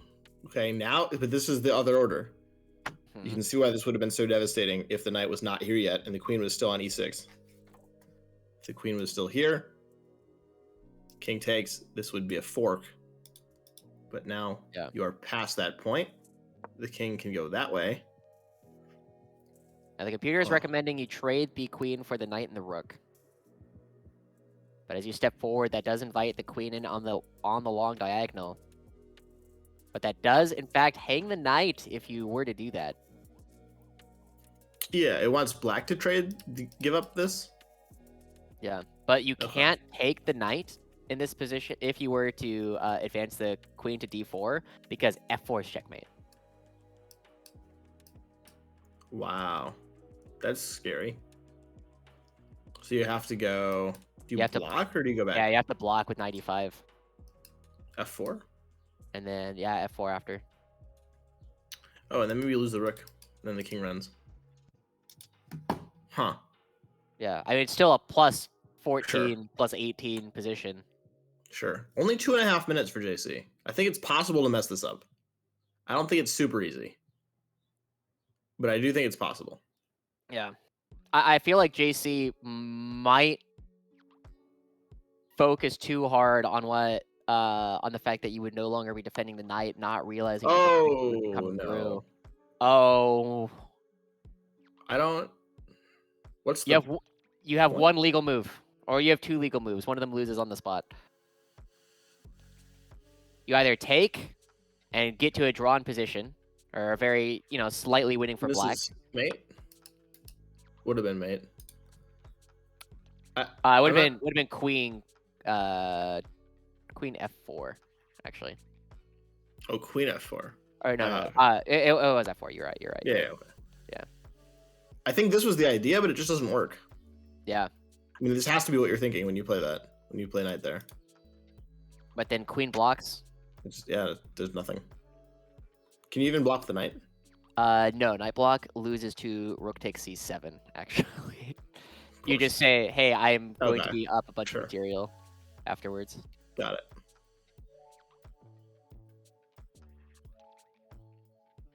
Wow. Kenzo may hold on. Yeah. 2 minutes left here for JC. A very brutal position.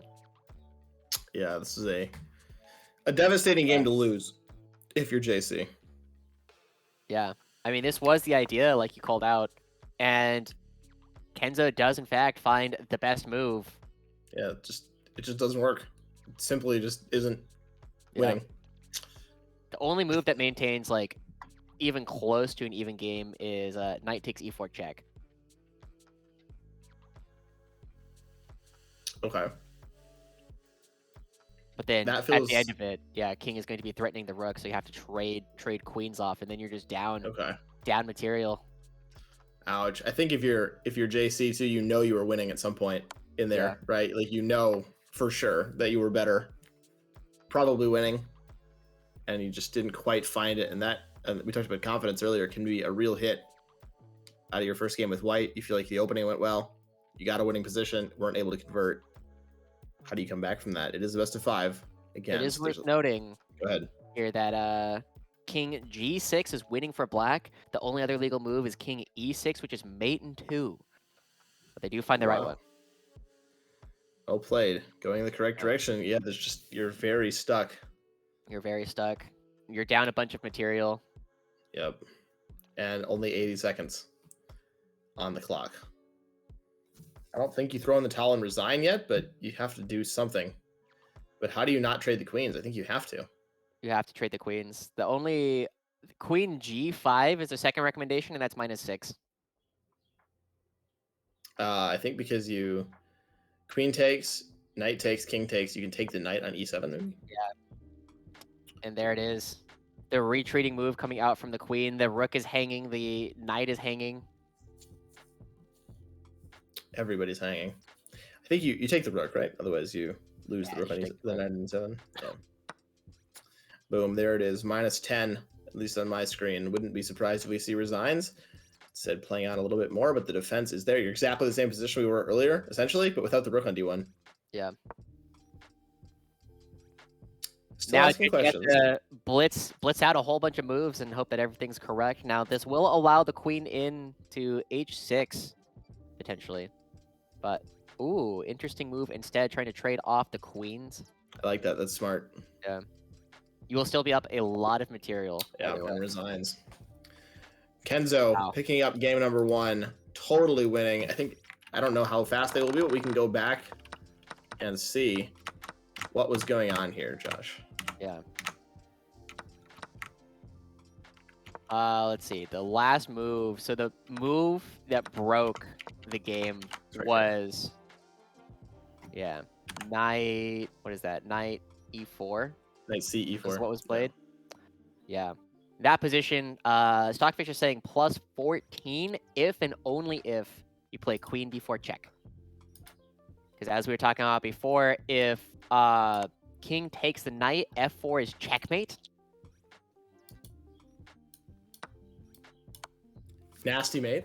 Yeah, and the only other legal move was knight e5, which would be followed up by f4, protecting your knight and guaranteeing that you will win your opponent's knight. Yeah. Yeah. Wow. What a game. Yeah, I am very confident that JC did in fact see queen d4, but not sure what it was that they didn't like. Yeah, not sure. Yeah. Not actually sure what happened. Seemed like a very strange decision to play this move. To play knight ce4. Yeah. I'm not, because I think the calculation, I mean, you go this far and you get to blocks, and this is only like 2 moves in, Yeah. and there's nothing here. So I'm a little bit surprised by that. But I mean, that's what But- happens, right? I feel like the big advantage coming in for Kenzo was not necessarily calculating more accurately, because it was a hugely winning position for JC, but honestly, the time difference, right? Kenzo played a lot of moves relatively quickly, and Yep. the winning ideas were hard to find coming out for JC. And We are- I feel like we're- that is one of the big differences between the two players.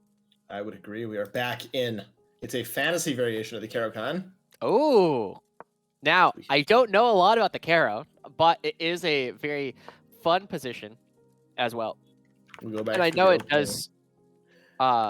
does very well. It does. Caro-Kann's a fun opening. The idea, fantasy variation, is to play f3 here, and haven't actually seen any trades coming through. There we go. Pieces coming off the board quickly, as the queen is out on h4 with check. Better position again for JC, as evidently that's theory. That appears to have been one of the best moves, although this is a very low depth engine at this point. Wow. Does Leechess have any guidance on the theory of this position? I lost a couple of moves. It was being played very fast, but Got it. I'm sure it does. Okay. Give me a minute to catch up. All right. Will do. Deep in thought is JC, so you have that time. Better position, though, so I'm imagining it's not too much theory. Again, Kenzo just a little bit down out of the opening, which honestly is a little bit surprising to me. Yeah. This move has still been played a fair number of times, 110 games still in the database, and Black has won a large majority of them. Okay. But as the position that we do have, I feel like this is still a position where it's a 3 results game based on what we saw before. Because Kenzo still has a lot of pieces left on the board. And interestingly enough, I feel as though Kenzo's opening preparation might be weaker than most other players of a similar rating. Yeah, I agree. The opening so far has been suspect, I think you could say. Yeah. From Kenzo. In obviously it's only been 2 games. Yeah. But immediately lost. I mean, this is a knockout blow. The queen blundered. I would not be surprised if we see resigns immediately here. Yeah. This is just the clean loss of a queen. Yeah.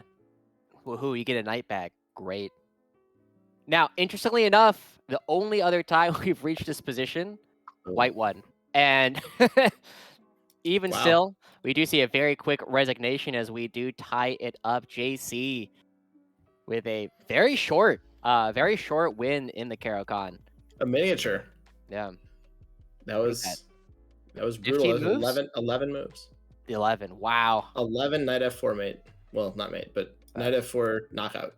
Yeah. Wow. Boom. That was decisive. Not a whole lot to say about this game. This is essentially just dropping a tactic. Yeah. The bishop's pinned, and the knight's giving the check, so you can't take the queen. Yep. Move the king, lose the queen. Very. Yep. I mean, very cool. Very cool win coming through from JC, but we'll see what Tombo or Kenzo can actually do to bring this one back. Because, like, as we said, we were expecting a fairly, I don't want to say one-sided, but Kenzo was going to be a heavy favorite based on how well that they've been doing in chess recently, but it is still a position where. Wait, did I see that was 7-3 in favor of JC? Yeah. Yes, Wow. That's remarkable considering the discrepancy between the ratings.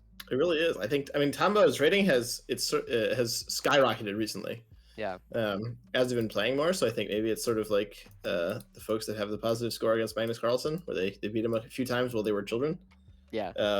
Like I think like Jan Nepomucci for a while had like a 4-1 classical score against Magnus because he beat him a bunch of times when they were like 8. Yeah. So maybe that's what's going on there. Not too sure. We are awaiting them pressing the rematch button. Not too sure Yeah. where our players have gotten to. I mean, But hopefully- that's a huge cold shower here for Kenzo. Oh, yeah. Right? Like, Oh yeah. I would definitely, if I was playing that just on ladder, I'd be like, okay, we're gonna take a short break. We'll be Yeah. back in a little bit. So I would Yeah, not be we're- surprised if they got up to go do some jumping jacks or something. Yeah, we're done for the day. After that one, that is a tough loss for Kenzo. I think, especially knowing that he was worse in game 1, also Yeah. because both these players are high enough rated. These are strong enough players. They know what happened in the first game. So I think gotta take a reset. Push the reset button if you are Kenzo. You're still in the match. Here we go. But maybe play something else here, Oh, or we already see something a little bit different. yeah. It looks like a London coming out, and just a very aggressive attacking of the C7 square coming out for JC. Yeah, looks like a Jobava London. I'm not entirely sure why it's not a Jobava London. I don't really understand how things get named sometimes, and I think sometimes the move order actually can affect what things are called, Yeah. which doesn't make sense to me either. But that's fine. So similar to a Jobava London, but not quite the same. Moves being blitzed out as we are already almost as far into the game as we were at the end of last game. Trying to catch up with all the moves that have actually been played. They're speed running through this one so far, but pretty aggressive knights thus far from JC. Yeah. But this time not translating into an actual advantage for the first time so far. Slightly better position technically coming out for Kenzo from this position. And there's not a lot of space, and this light squared bishop is a little hard to use. But a blunder actually coming through. Maybe not quite a blunder, but definitely a position that the computer is not a fan of. I'm already starting to look at how you start undermining this pawn chain, right? With moves like B3 and E4, and whether or not either of those moves work in order to free your bishop from its prison. Yeah, not a bad thought at all. I think the reason this is not a huge hit by the engine, the knight just sort of moving itself again in the opening, moving itself backward, can be traded off then. Your light square bishop is not doing a whole lot, really, on either side. Yep. So it's just not a super proactive move, but it is one that has made JC stop and think. Which is definitely a win here for Kenzo, right? The rapidity with which JC has been blitzing out moves has given Kenzo a bit of the trouble in the opening, right? You have to be willing to just kind of slow down, especially if you know your opponent's opening preparation is better than yours, to just take some time in these openings and actually make sure you're making the right moves. And then you got to be careful that you leave yourself enough time later on, but sometimes like the very natural looking moves are crushing one way or another. Yeah, sometimes you don't need to overcomplicate it in chess. You can just, hey, this looks winning. What do you know it is? Boom. Knockout blow. Crazy. Yeah, not a lot there. Thought for a minute and a half, plays B3, as you were sort of calling for, undermining that pawn chain potentially. From the head, also bishop maybe eyeing A6 at some point in the future. Mm-hmm. But instead, some trades come through, and F6 trying to remove this bishop. But a nice advantage again for JC. Yeah. It's been very interesting to see the difference between a lot of our games, right? Very clearly, Kenzo is a strong player, but it feels as though JC just has better opening preparation kind of in general, and I'm trying to figure out exactly where Kenzo's advantage is going to be coming from, because the speed of game one really helped them have more time to calculate later on.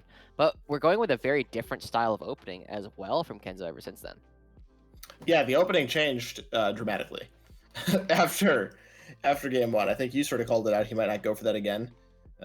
Indeed, has not.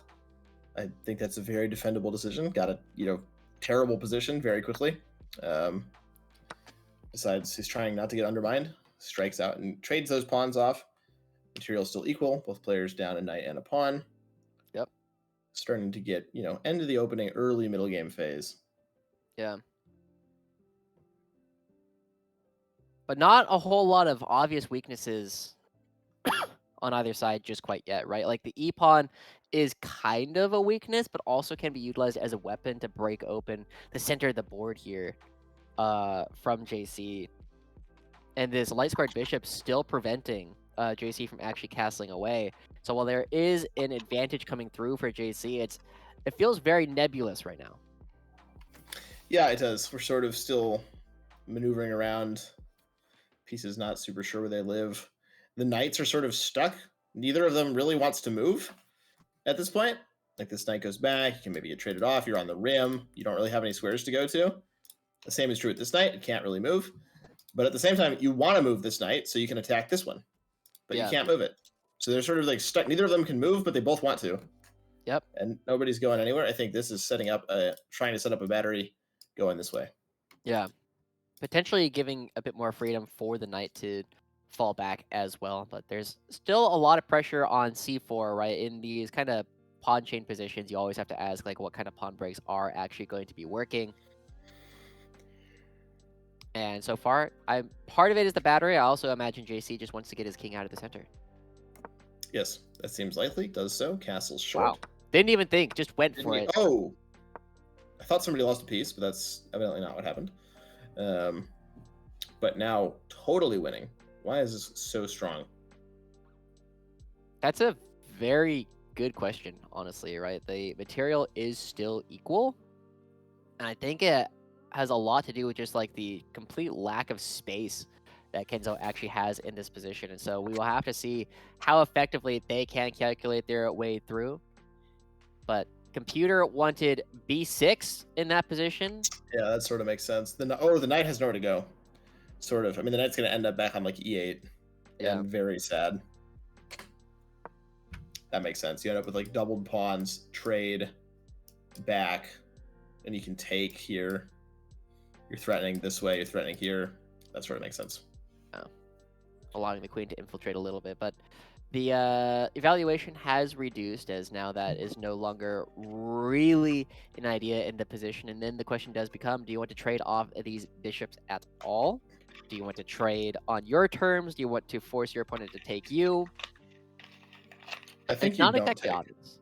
I think you don't take either, right? And you just let your opponent take and be like, okay, cool, I have so many pawns on dark squares already, but it is going to be a different answer as both bishops fall off and the evaluation for JC continues to reduce.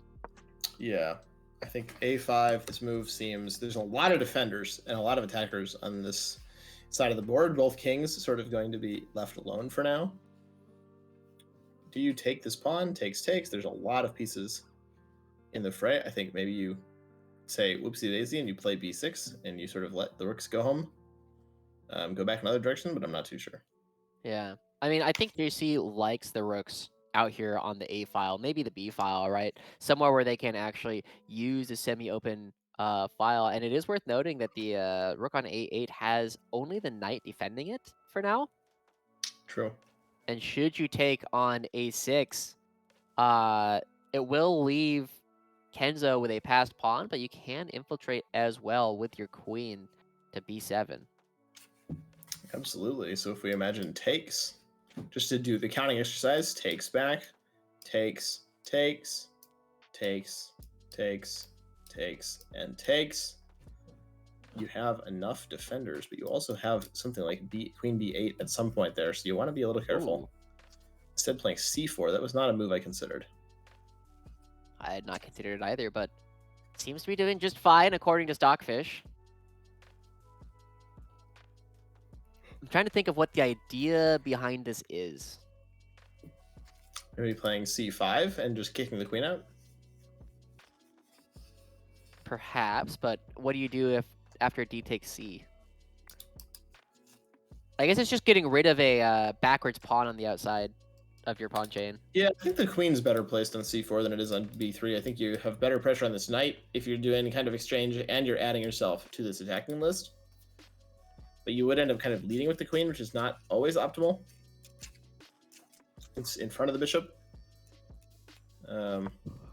Counterattacking the other side. The computer not a fan of that move at all. Yeah, C5 has to be good now. Yeah, or maybe I was also thinking takes. You have bishops. You have pressure this way. In some sort of a pin.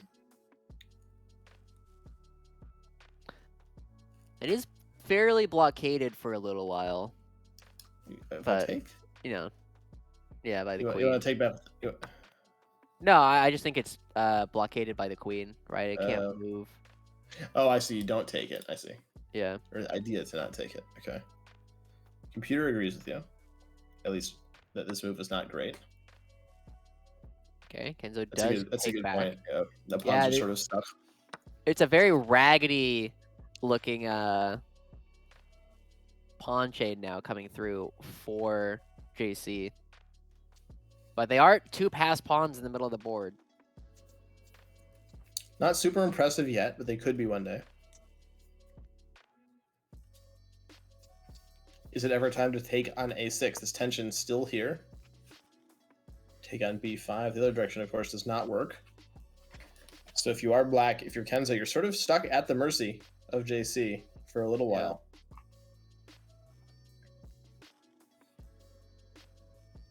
Also, ideas in the future. Take. If this rook is ever undefended, you could win a pawn. True. Ooh, the on board h7. vision. Yeah, gotta have it. For example, if the queen were to, wander off, you can just take. Oops. If the king takes back, just to illustrate again, this would be a check on the king and winning the rook. Ideas to keep in mind sort of as you look to set other traps for your opponent. And if if the king doesn't take back, then of course it's just a free pawn. Just take it. Yeah, go home. Say, whatever. Thanks for the pawn. Appreciate it. Oops. Down to 4 minutes for JC. Been lower on the clock most of this match. Decides it's finally time to cash out. On a6, the engine doesn't move, so in my mind, that means it's at least a pretty good move. Yeah. Takes. Now it is triple attacked and triple defended. Indeed it is. There is also maybe some potential, if this knight is still here in the future, to play d6 check this with the discovery. Yeah. Seems unlikely the knight would still be there, but keep that in mind.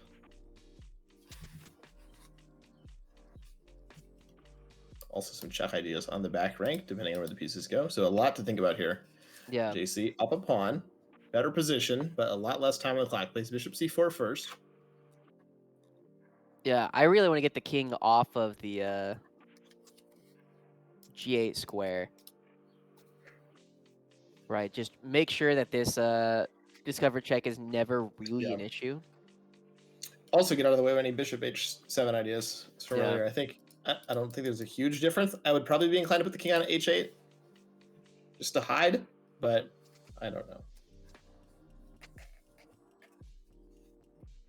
Very tough position, but Kenzo does have a lot more time than JC, as we've kind of alluded to a couple of times. Yes. That is true. I wonder if doubling the rooks on the 8th rank is ever good. Just so that you can use it to put like a rook on b8. Sure. And try to chase the queen away? Yeah. Not a terrible idea.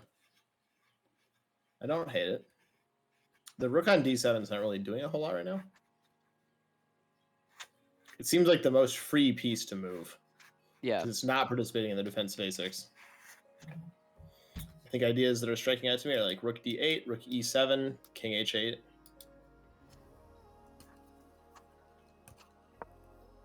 Oh, giving up the defense of Wow. the a6 pawn. Interesting.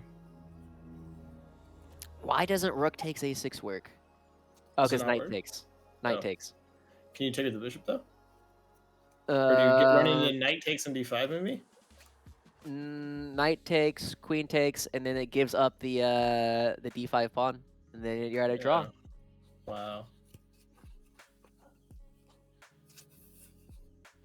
What do you play here if you're JC? How do you maintain your advantage? Because we just Oh, discussed that is not it. okay, but now it becomes a calculation exercise, right? Stockfish Yes. says that knight takes bishop results in the loss of the d5 pawn, Sure.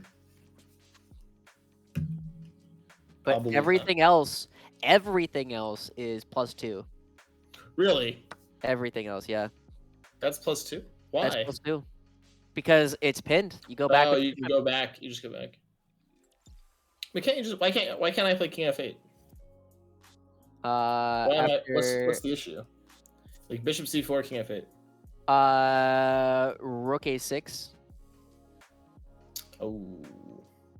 and then queen e7, and then the Ouch. attack rages from the other side of the board as the queen shifts over to h3.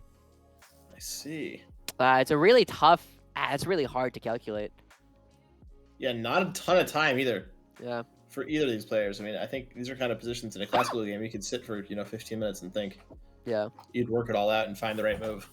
But with 5 minutes, you could take 5 minutes, but you don't even know if it's the end, right? yeah. Because you don't know it's a puzzle. So even in situations where it's like, oh, you just need to find this one move and it's winning, Whoa. but that is not it. Yeah. Now, rook a8 actually removes the defender of the knight. Oh, yeah, it's just winning on the spot, effectively, because you're just going to take on d5. Wait, hold on. Or you could just take immediately takes, and then you throw in rook a8. Oh, and you're threatening both rooks Yeah. because both are pinned. That's incredible. So even if the queen defends, Oh, and it finds it. finds it. But even if you take and the rook goes here, and you play rook a8, the queen can't defend both of them Yeah. at the same time. This just doesn't work. I think, right? Yeah. Rook takes d8 check. Rook takes, and then rook d1. Boom. Can you take the knight? Uh, let's see. I think that's a draw. If bishop takes knight, yes, it's back to a draw. Yeah. You just take with the queen, and you're fine. Yeah. Boom. You said rook d1. Found it. Found the sequence. JC looking to take a 2-1 lead. Yeah, great stuff. And then there's just 3 attackers and not enough defenders. Yeah, this is now a math problem. I think you probably set a back rank trap, but I don't think it even works. It's just everything's coming with check. Not at this level.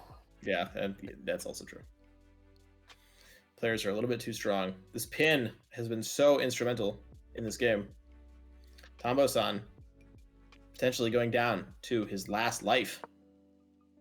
There is Yeah. that back rank threat for sure. That's the idea. But it just doesn't work. You can just take. I think you can even take with the rook because you can go back and. Yeah. This of course works. It's with a check. I mean, be careful for sure, but you're not in any real harm of a back rank here. This works. Take this way. You guys get the picture. Take there. And then it also defends the back rank with the rook, and then you're just up a bishop. But being up a bishop is not the easiest thing in the world. Yeah, rook and bishop versus rook is a draw. Theoretically. And now there's no back rank threats at all, even if it's not the most accurate move in the world. 2 attackers, 2 defenders, totally fine. Maybe Kenzo just trying to flag his opponent now. Yeah, I think it's the only way to win at this point. Just make moves. Don't flag. Don't blunder anything. If you are JC. Yeah, as long as the bishop and the queen are both controlling. Ooh, yeah, gotta take. Okay. Queen takes, queen defends back rank. Yeah, I mean, this just looks like a classic flag attempt. Yes, it does. Create some lift. I would have probably. I guess you have to play that. Bishops eventually can get on the diagonal, maybe. There's a check. Don't blunder perpetual. Very hard to blunder perpetual, but make sure you don't. Bishop d5 here. Yeah, That 30 also seconds. It is only 2-second bonus, so it's not nothing. But it's not a 10-second bonus, and that can make all the difference. I mean, burning a lot of time, 27 seconds. If you can keep causing trouble,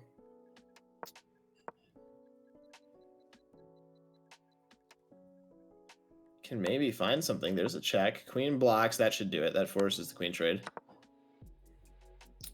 It would have been mate on h7 otherwise. And now this is just, at this level, very easy win.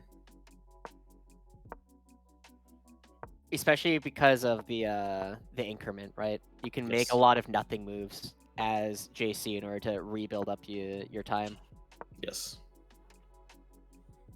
I actually probably would have kept myself in the corner if I was the black king, because it's the wrong color bishop. So this is a draw if the black king's in the corner right now. And I think that's probably the last little trick I would have made, is trying to trade off down to this kind of position. Yep. There it is. Now, of course, it's winning, but it could have been a draw, theoretically, because this is not mating material if the king's in the corner. But there is the resignation. 2-1 in favor of JC, who we saw earlier has that positive score. 8-3 against Kenzo. Has his number. I think maybe just that preparation, his openings, taking it by surprise. Maybe just not super compatible in what openings they play, or not, whatever it is. But yeah, well done, JC. 1 win away from ending the Stride Esports League. Potentially a huge upset as well, right? Yeah, I mean, JC was the #1 seed, but the rating differential is not proving to show a whole lot here. And Tombo, Kenzo has found themselves in rough positions based off of the openings. I'm curious what they go back to at this point, because it has not been anything that Kenzo can do, and that we've lost in as few as, what was it, 11 moves? It was 11 moves. I mean, I don't think there's anything against playing e4 again. If you're Kenzo, obviously you were a little bit worse before the tactic, but blundering the tactic is sort of ideally, it's not really an opening preparation situation, right? You kind of just lost to this tactic. I think you can go back into the Karakhan if you're comfortable doing that, but I think you've seen that that's maybe what JC is going to play, and maybe it's time to play d4 if that is something that you're willing to do. But we'll have to see. I guess just to illustrate, while we have a minute, if we go back a few moves, what I'm sort of imagining is something like you go back here, you play here, we go back, step forward, I'm going over here. This would be silly to happen, but you do something like this, and you go take, take, take, take, and this is a draw. Yeah. Even without this pawn. Wait, I messed it up. Apparently this is still a draw. Anyway, I messed it up. But if you had just the edge pawn and the bishop, I'm really bad at getting to positions I want without just setting it up. Yeah. Terrible. I can't do it. I can't play through a position to a different position. Does not work. Anyway, we're into another Karakhan fantasy variation. The same game we saw previously. Moves being blitzed out, JC with more time than he started with.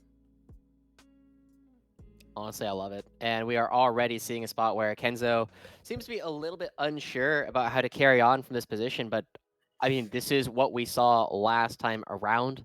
Computer just recommending a very calm, collected bishop d2, queen d2, just anything to remove the pressure on the knight. Even knight e2, right? Just make it so you do not have to damage your own pawn structure. Yes. Seems wise, but instead, volunteering the capture Comes through. Oh. Knight H3. Fascinating. Some very strange openings so far today. Yeah. I guess this works, but I'm perplexed by the preparation today from Kenzo. Yeah. I'm trying to think of ways that you can kind of exploit this because it's just a very odd opening Gambit. move. Yeah. It's essentially just a gambit, right? Trying to get the queen to F3, I think. And like the knight into G5. It just seems a bit Cool. flimsy to me somehow. Yeah. It's definitely a cool. I mean, I feel like you just take the pawn, queen takes, and like knight F6. Yeah. Is it really this strong? What does Leech think with a stronger engine? Like +1. Really?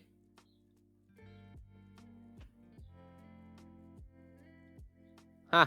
I'm perplexed by that. Yeah. I mean, at this point, Leech is recommending a queen F6 to try and trade things off. Okay. But How bad is knight F6? knight F6? Yeah. +1.5. Okay.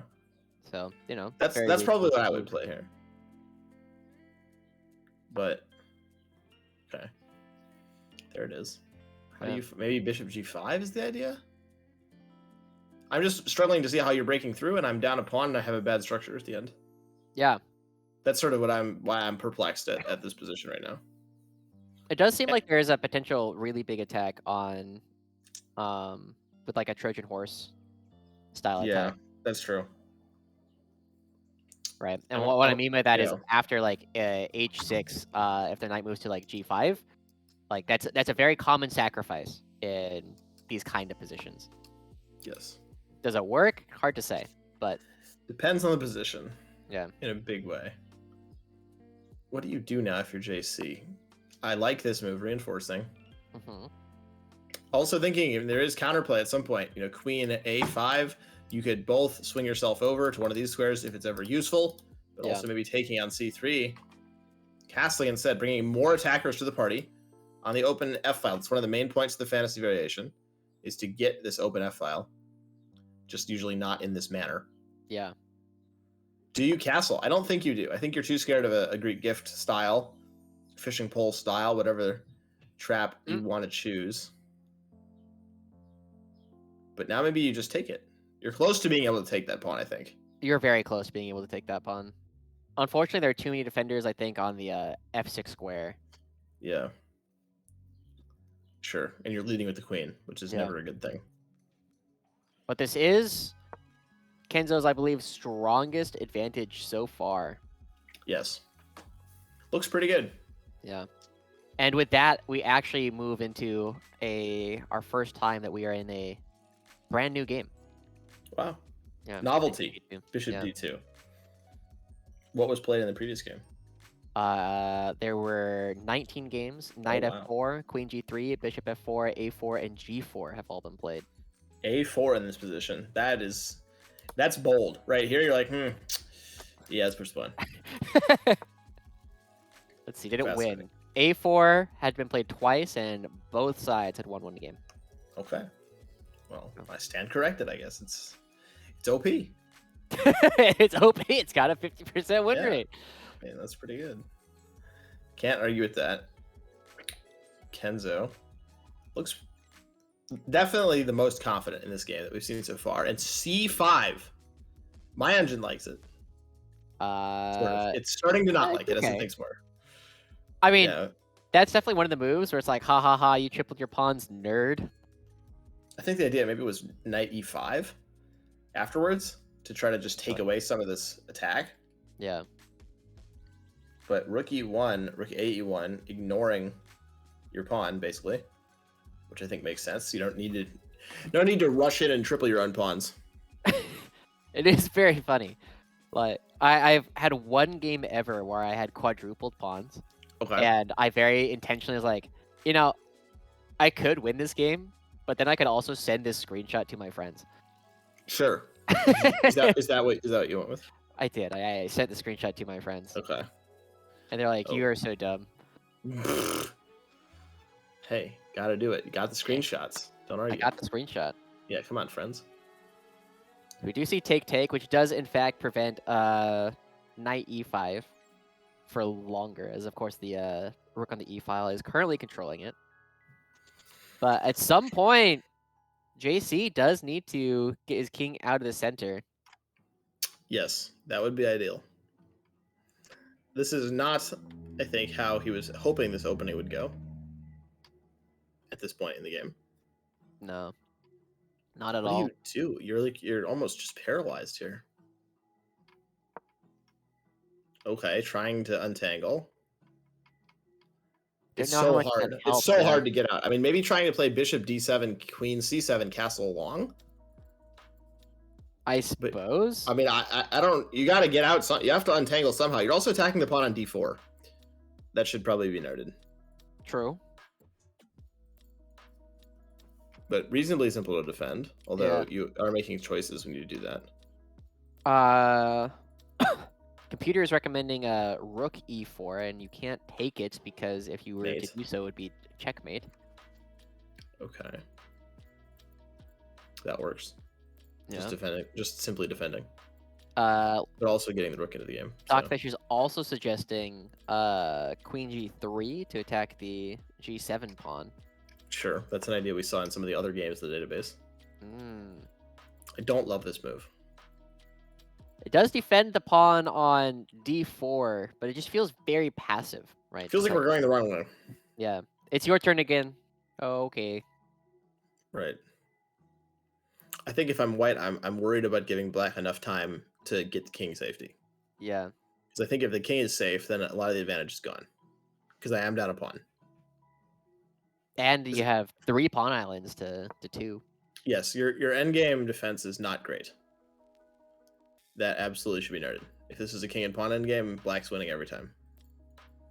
And that's something to sort of think about from afar. Also, I don't think that's the right idea. Yeah, the engine, at least here, is really upset with this. I think you're letting black escape the other direction. Yeah. Kind of cutting off castling, but black doesn't want to castle kingside ever here, right? It's so scary. And so I think this bishop b4 move sort of just wastes a move and lets the king get another move towards safety without actually stopping. You're stopping something that black doesn't want to do.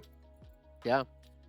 It's a very tough position. I actually wonder. So at this point, computer is recommending rook c8.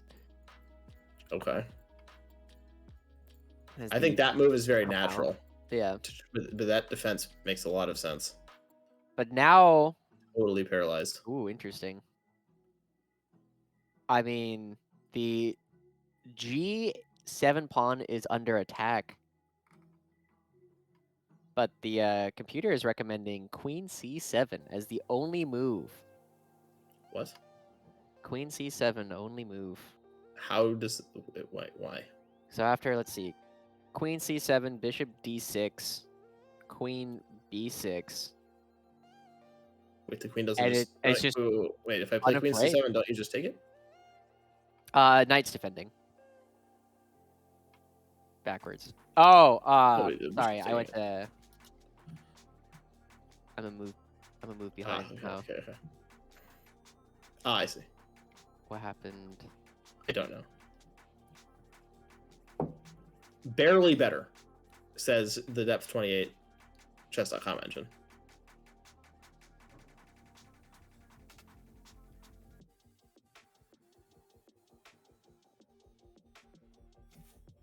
JC, getting low on the clock. Down to 4 minutes.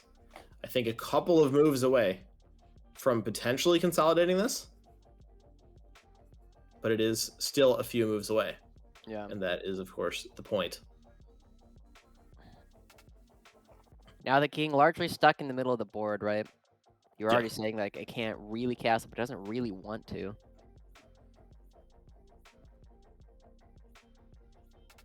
I would love to get the knights, the F knight, the F6 knight to E4, but it is, of course, defended many times. Yeah. do I'm you actually do? thinking from this position that Kenzo cannot actually take the G6 pawn. Is it Or poison? the G7 pawn. It feels very poison to me, It right? does, Because actually. then you Oh, actually put the rook on G8, and then it's kind of like a who's attacking who. yeah, queen takes on H6 maybe, but that becomes very scary very quickly. Down to 3 minutes, though, for JC. You've got to find the right move here. Yeah. You've spent so long. It has to be the right move. But what is that right move? Stockfish says queen b6. That makes sense. That makes a lot of sense to me. Yeah. You're attacking the undefended pawn. You're threatening, some version of an infiltration. You're giving your king another square. The queen's not really participating in the defense right now. Hmm. I like that idea. B5 is a second recommendation. That seems unlikely to me to be played. Yeah. That seems very hard to find. Oh, that was not correct. I think natural, though. Sort of makes sense. Yeah. It's a sacrifice. Is it, hold on. Can the rook take on F7? It was rook takes e6, but now Oh, queen comes in, knight goes back. you just repeat. If you go back to G3, it's the same position. But there is something better here. Is it still There rook is. takes? No, it's c4. Oh! They find it. They find the best move, and now the knight does have to retreat. It retreats to the other side, and now it looks like everything is just crashing through.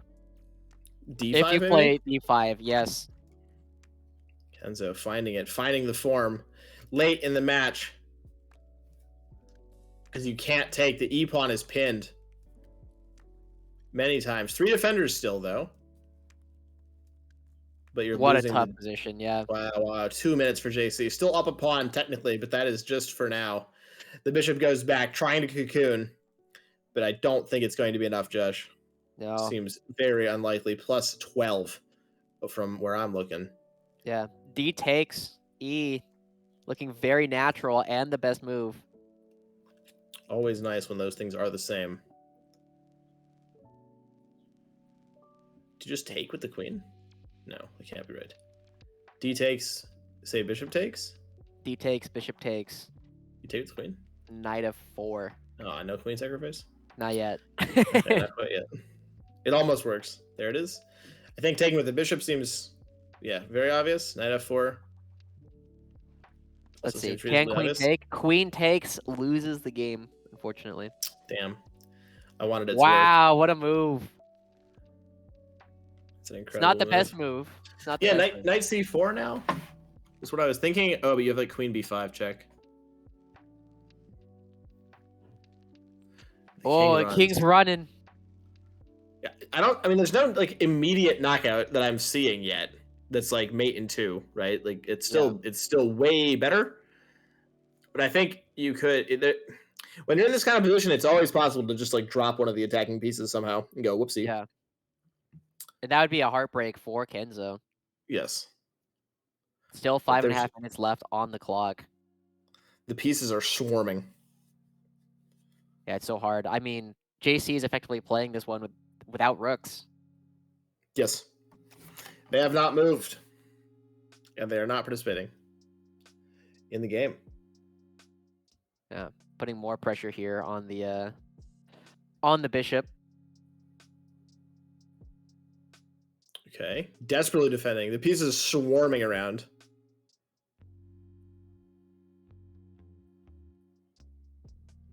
Rook D1 recommended here by the engine.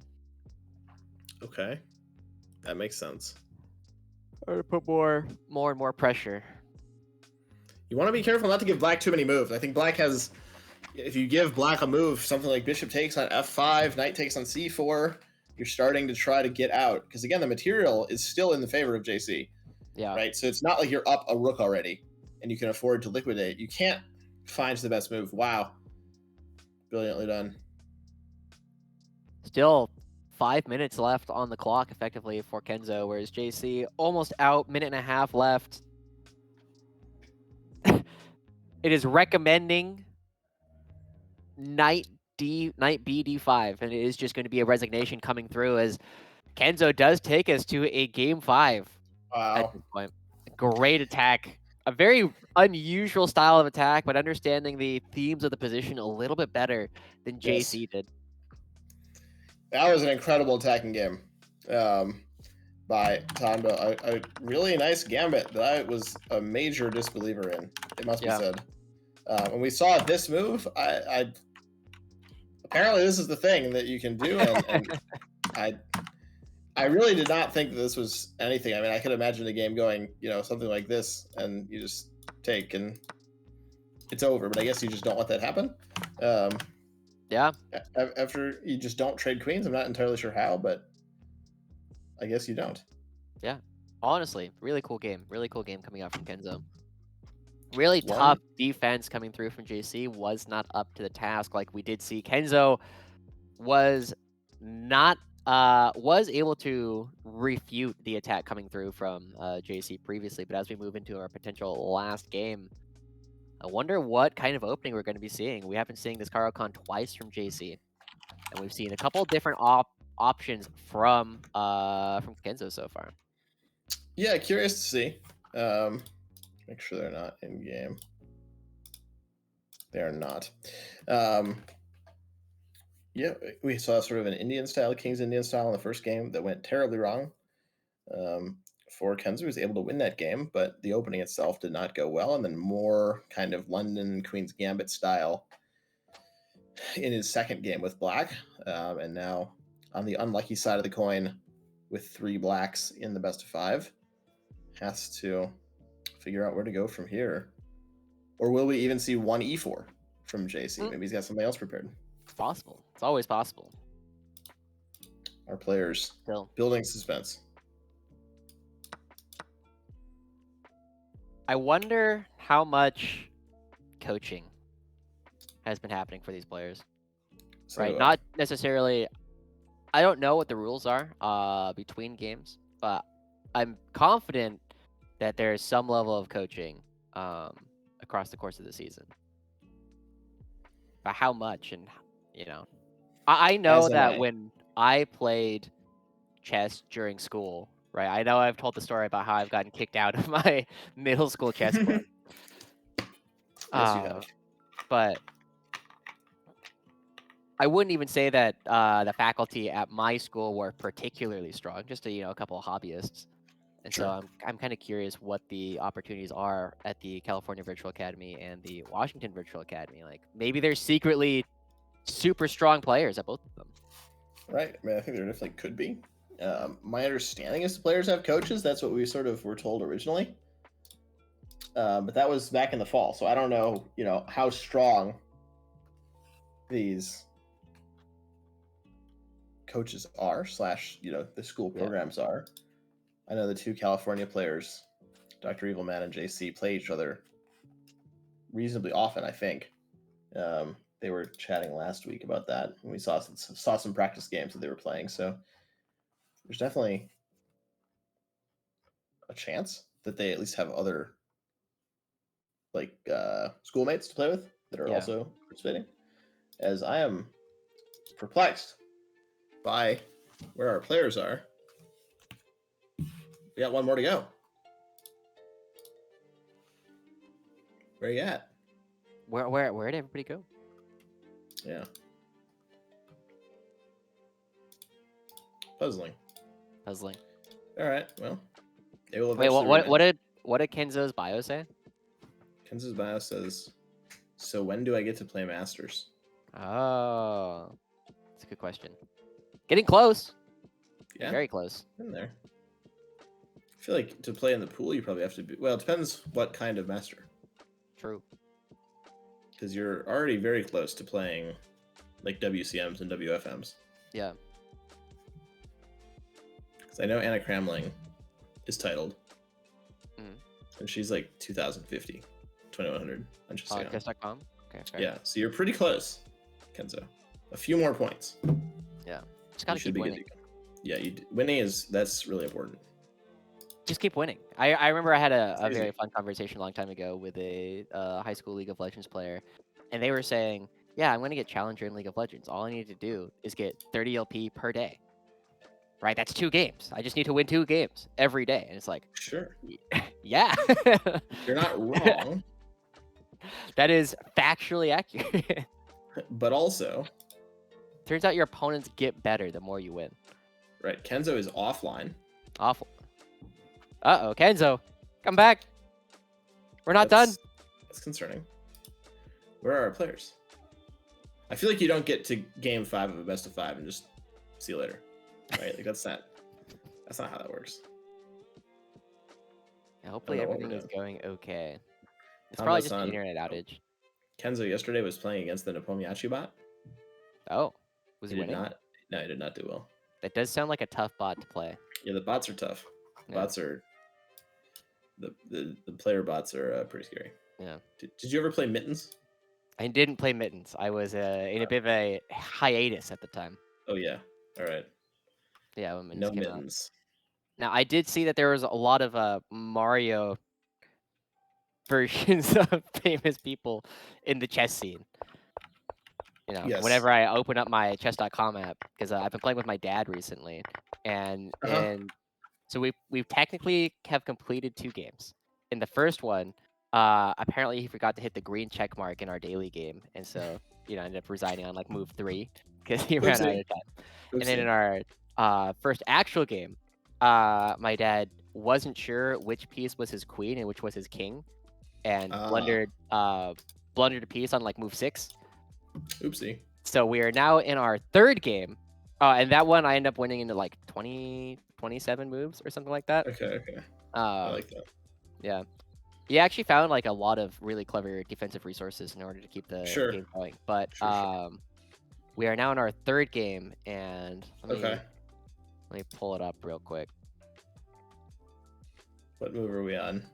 I can also show a game from my tournament this weekend if the players continue to not be here, since I know it's the same window as Lichess, so we could pull that up. But let's see what move you're on first. See if the players show We are on move 12, and my dad is a really big fan of moves like E3 and G3 as like opening moves.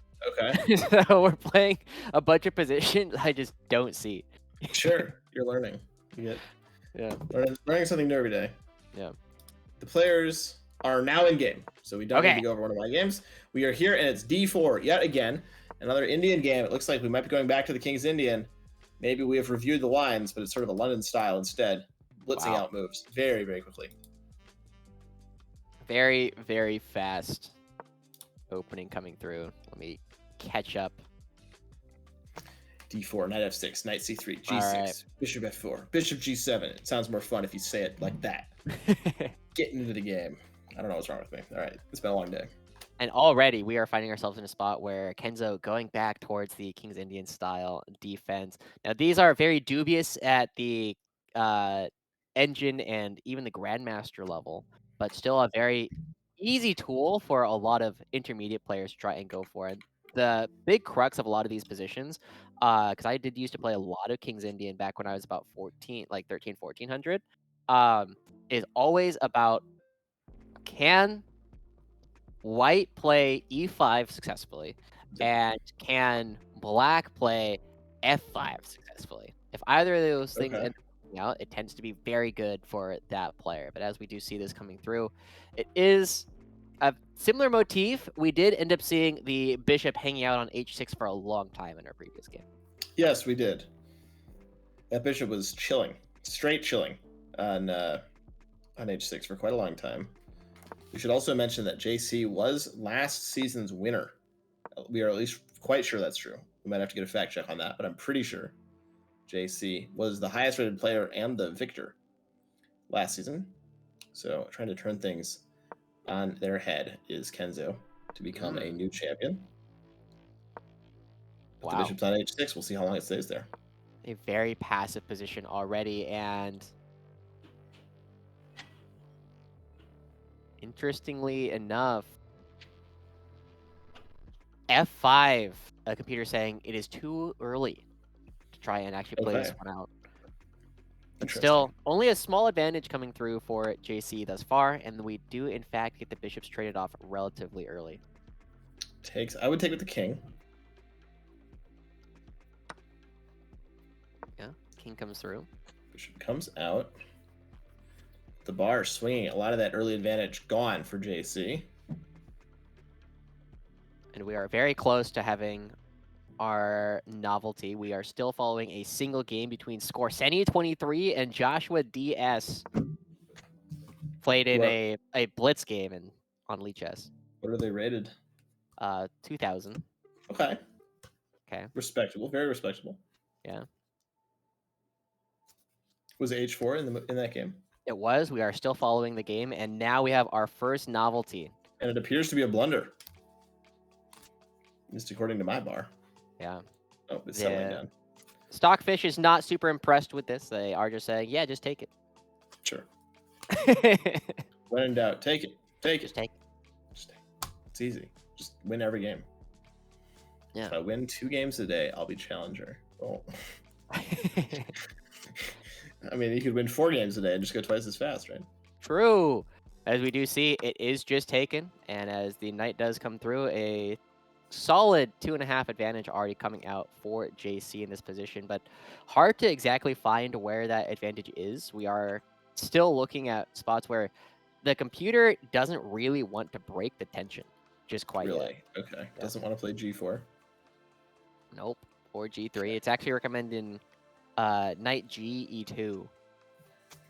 Let's get it off. I think partly to try and trade off the knight on F4, but just as importantly to put the D rook on the G file, so you can start attacking that way.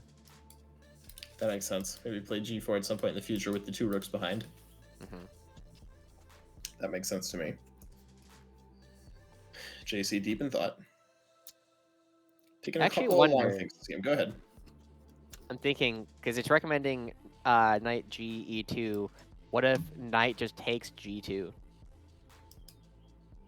You don't actually want to take these pawns, because they are part of Yeah, your you don't. defense. Yeah. You say. Yeah, I think you just say thank you very much, and you play Rook G1. That honestly seems correct. And then the knight's stuck. Yeah. Yeah, here, that would be a huge blunder. Because this pawn, if white could sacrifice it, just snap their fingers, pawns off the board, I think you would do it. Yeah. Wow. That move confuses me. Not a bad move. Still doing all right, and I hate it, but will I don't allow really- you to defend the A2 square Uh, eventually. But cool. That move is over my hat. Yeah. That's too strong for me.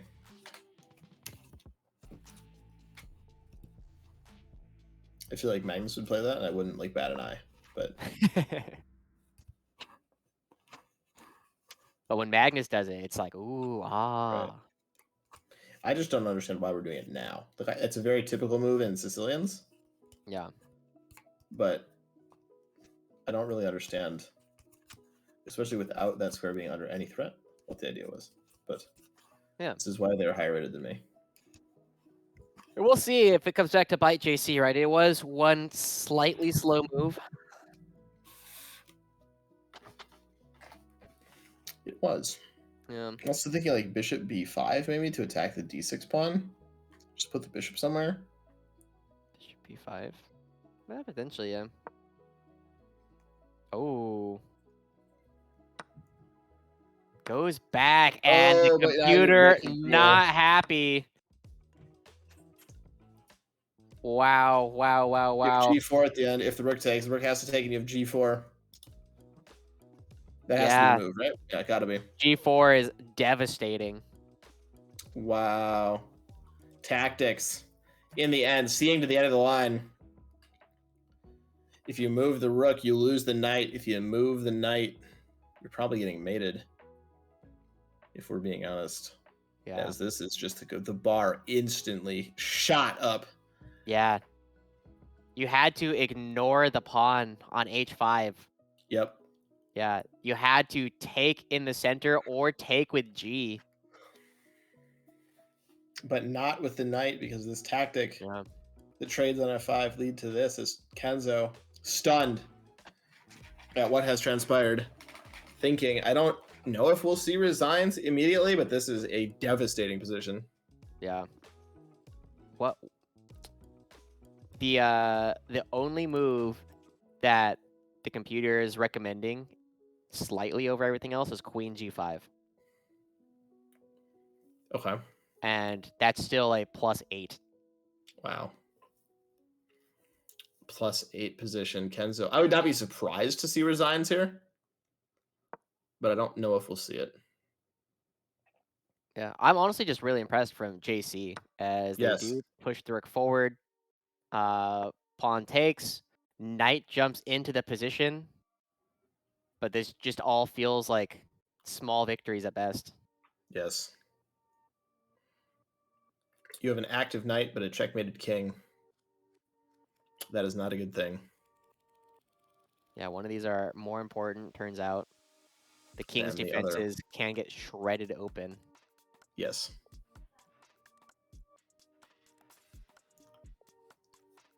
JC, plenty of time. Is down on the clock, but completely winning in the position. Yeah. And thus it matters likely not. This feels like a position for JC that I would still lose to Stockfish. Yes. Oh yeah. Oh yeah. I think we would get crushed. Yeah. Which is wild because, I mean, it is such a winning position, and now as the knight does drop back, interestingly enough, Stockfish recommending trading off a couple of rooks here. Really? Yeah. Trade. Still wants to play rook h4. I guess that Stockfish, yeah, sort of just makes sense. really valuing these H and G pawns. Grabbing the pawn though. Huge advantage. Spiking up again. Queen h6 is in the offing. These pawns being traded. We talked about that earlier. How you just want to clear these pawns out of the way so the pieces can attack, and that's exactly what we're seeing. The queen jumps in, and this king is going to be running for its life. Just have to be careful you don't blunder anything at this point. You're so Mhm. close. Don't do anything stupid. You also don't need to checkmate True. in this kind of position. You're up a piece, you're down a lot of pawns, but you could maybe collect some pawns with check. Something like bringing the rook over, try to pick up some pawns. You can also just go up with check, of course. Yeah, as long as your attack comes out with some advantage, right? It will Mm-hmm. be okay. JC's got to figure out what to do, though.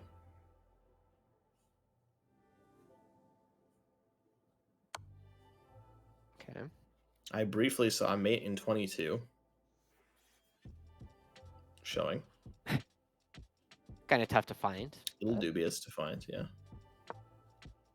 Never know. Ooh. I think rook d f1 is what I would play here. Yeah. Stockfish is recommending not quite that, but still strong move at the end of it.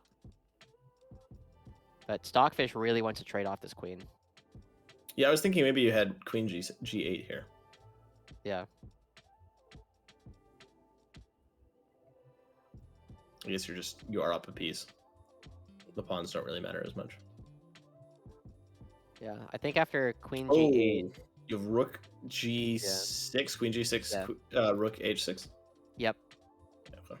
So, but then at the end of it, you have to be very aware of the fact that the rook can go to f1, and the only defense is knight c1.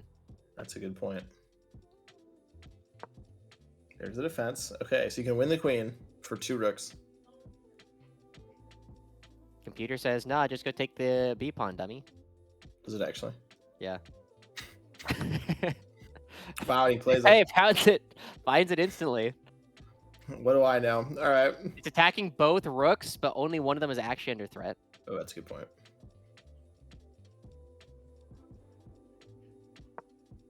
And they do spot it.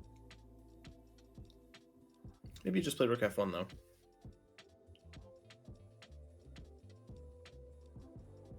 Don't play queen d5. Very close to a mating net available after rook h7. Oh, true. Yeah, threatening mate on e7. What do you play? Rook h7? After rook h7, rook King. e8. Oh, Yeah. smart. Only move.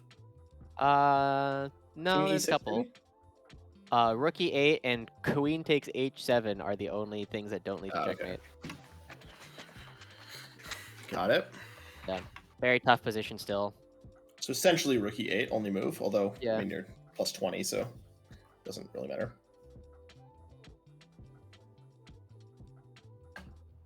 It's a little tough to find. Right. It's a So we're gonna little have bit to tough work to hard. recognize that you are being checkmated. Finds Yeah, it. but they do find it. Ooh, looking to jump in with the knight.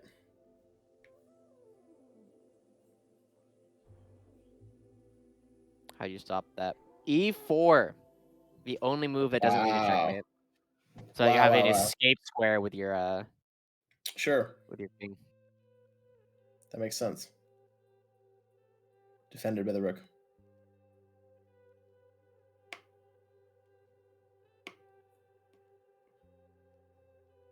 That 440. that's like impossible to find. E4. Yeah, what a move. Especially because it doesn't. I mean, it's the best in defense, but you're still getting crushed. Yeah. So, and that should be mate in 2, I think. Queen d5, knight e4, I think. Yep. Is mate. Yeah, that'll push it back, and then knight e4 Also, as you queen call d7. out. Also, queen d7 first, I think. Yeah.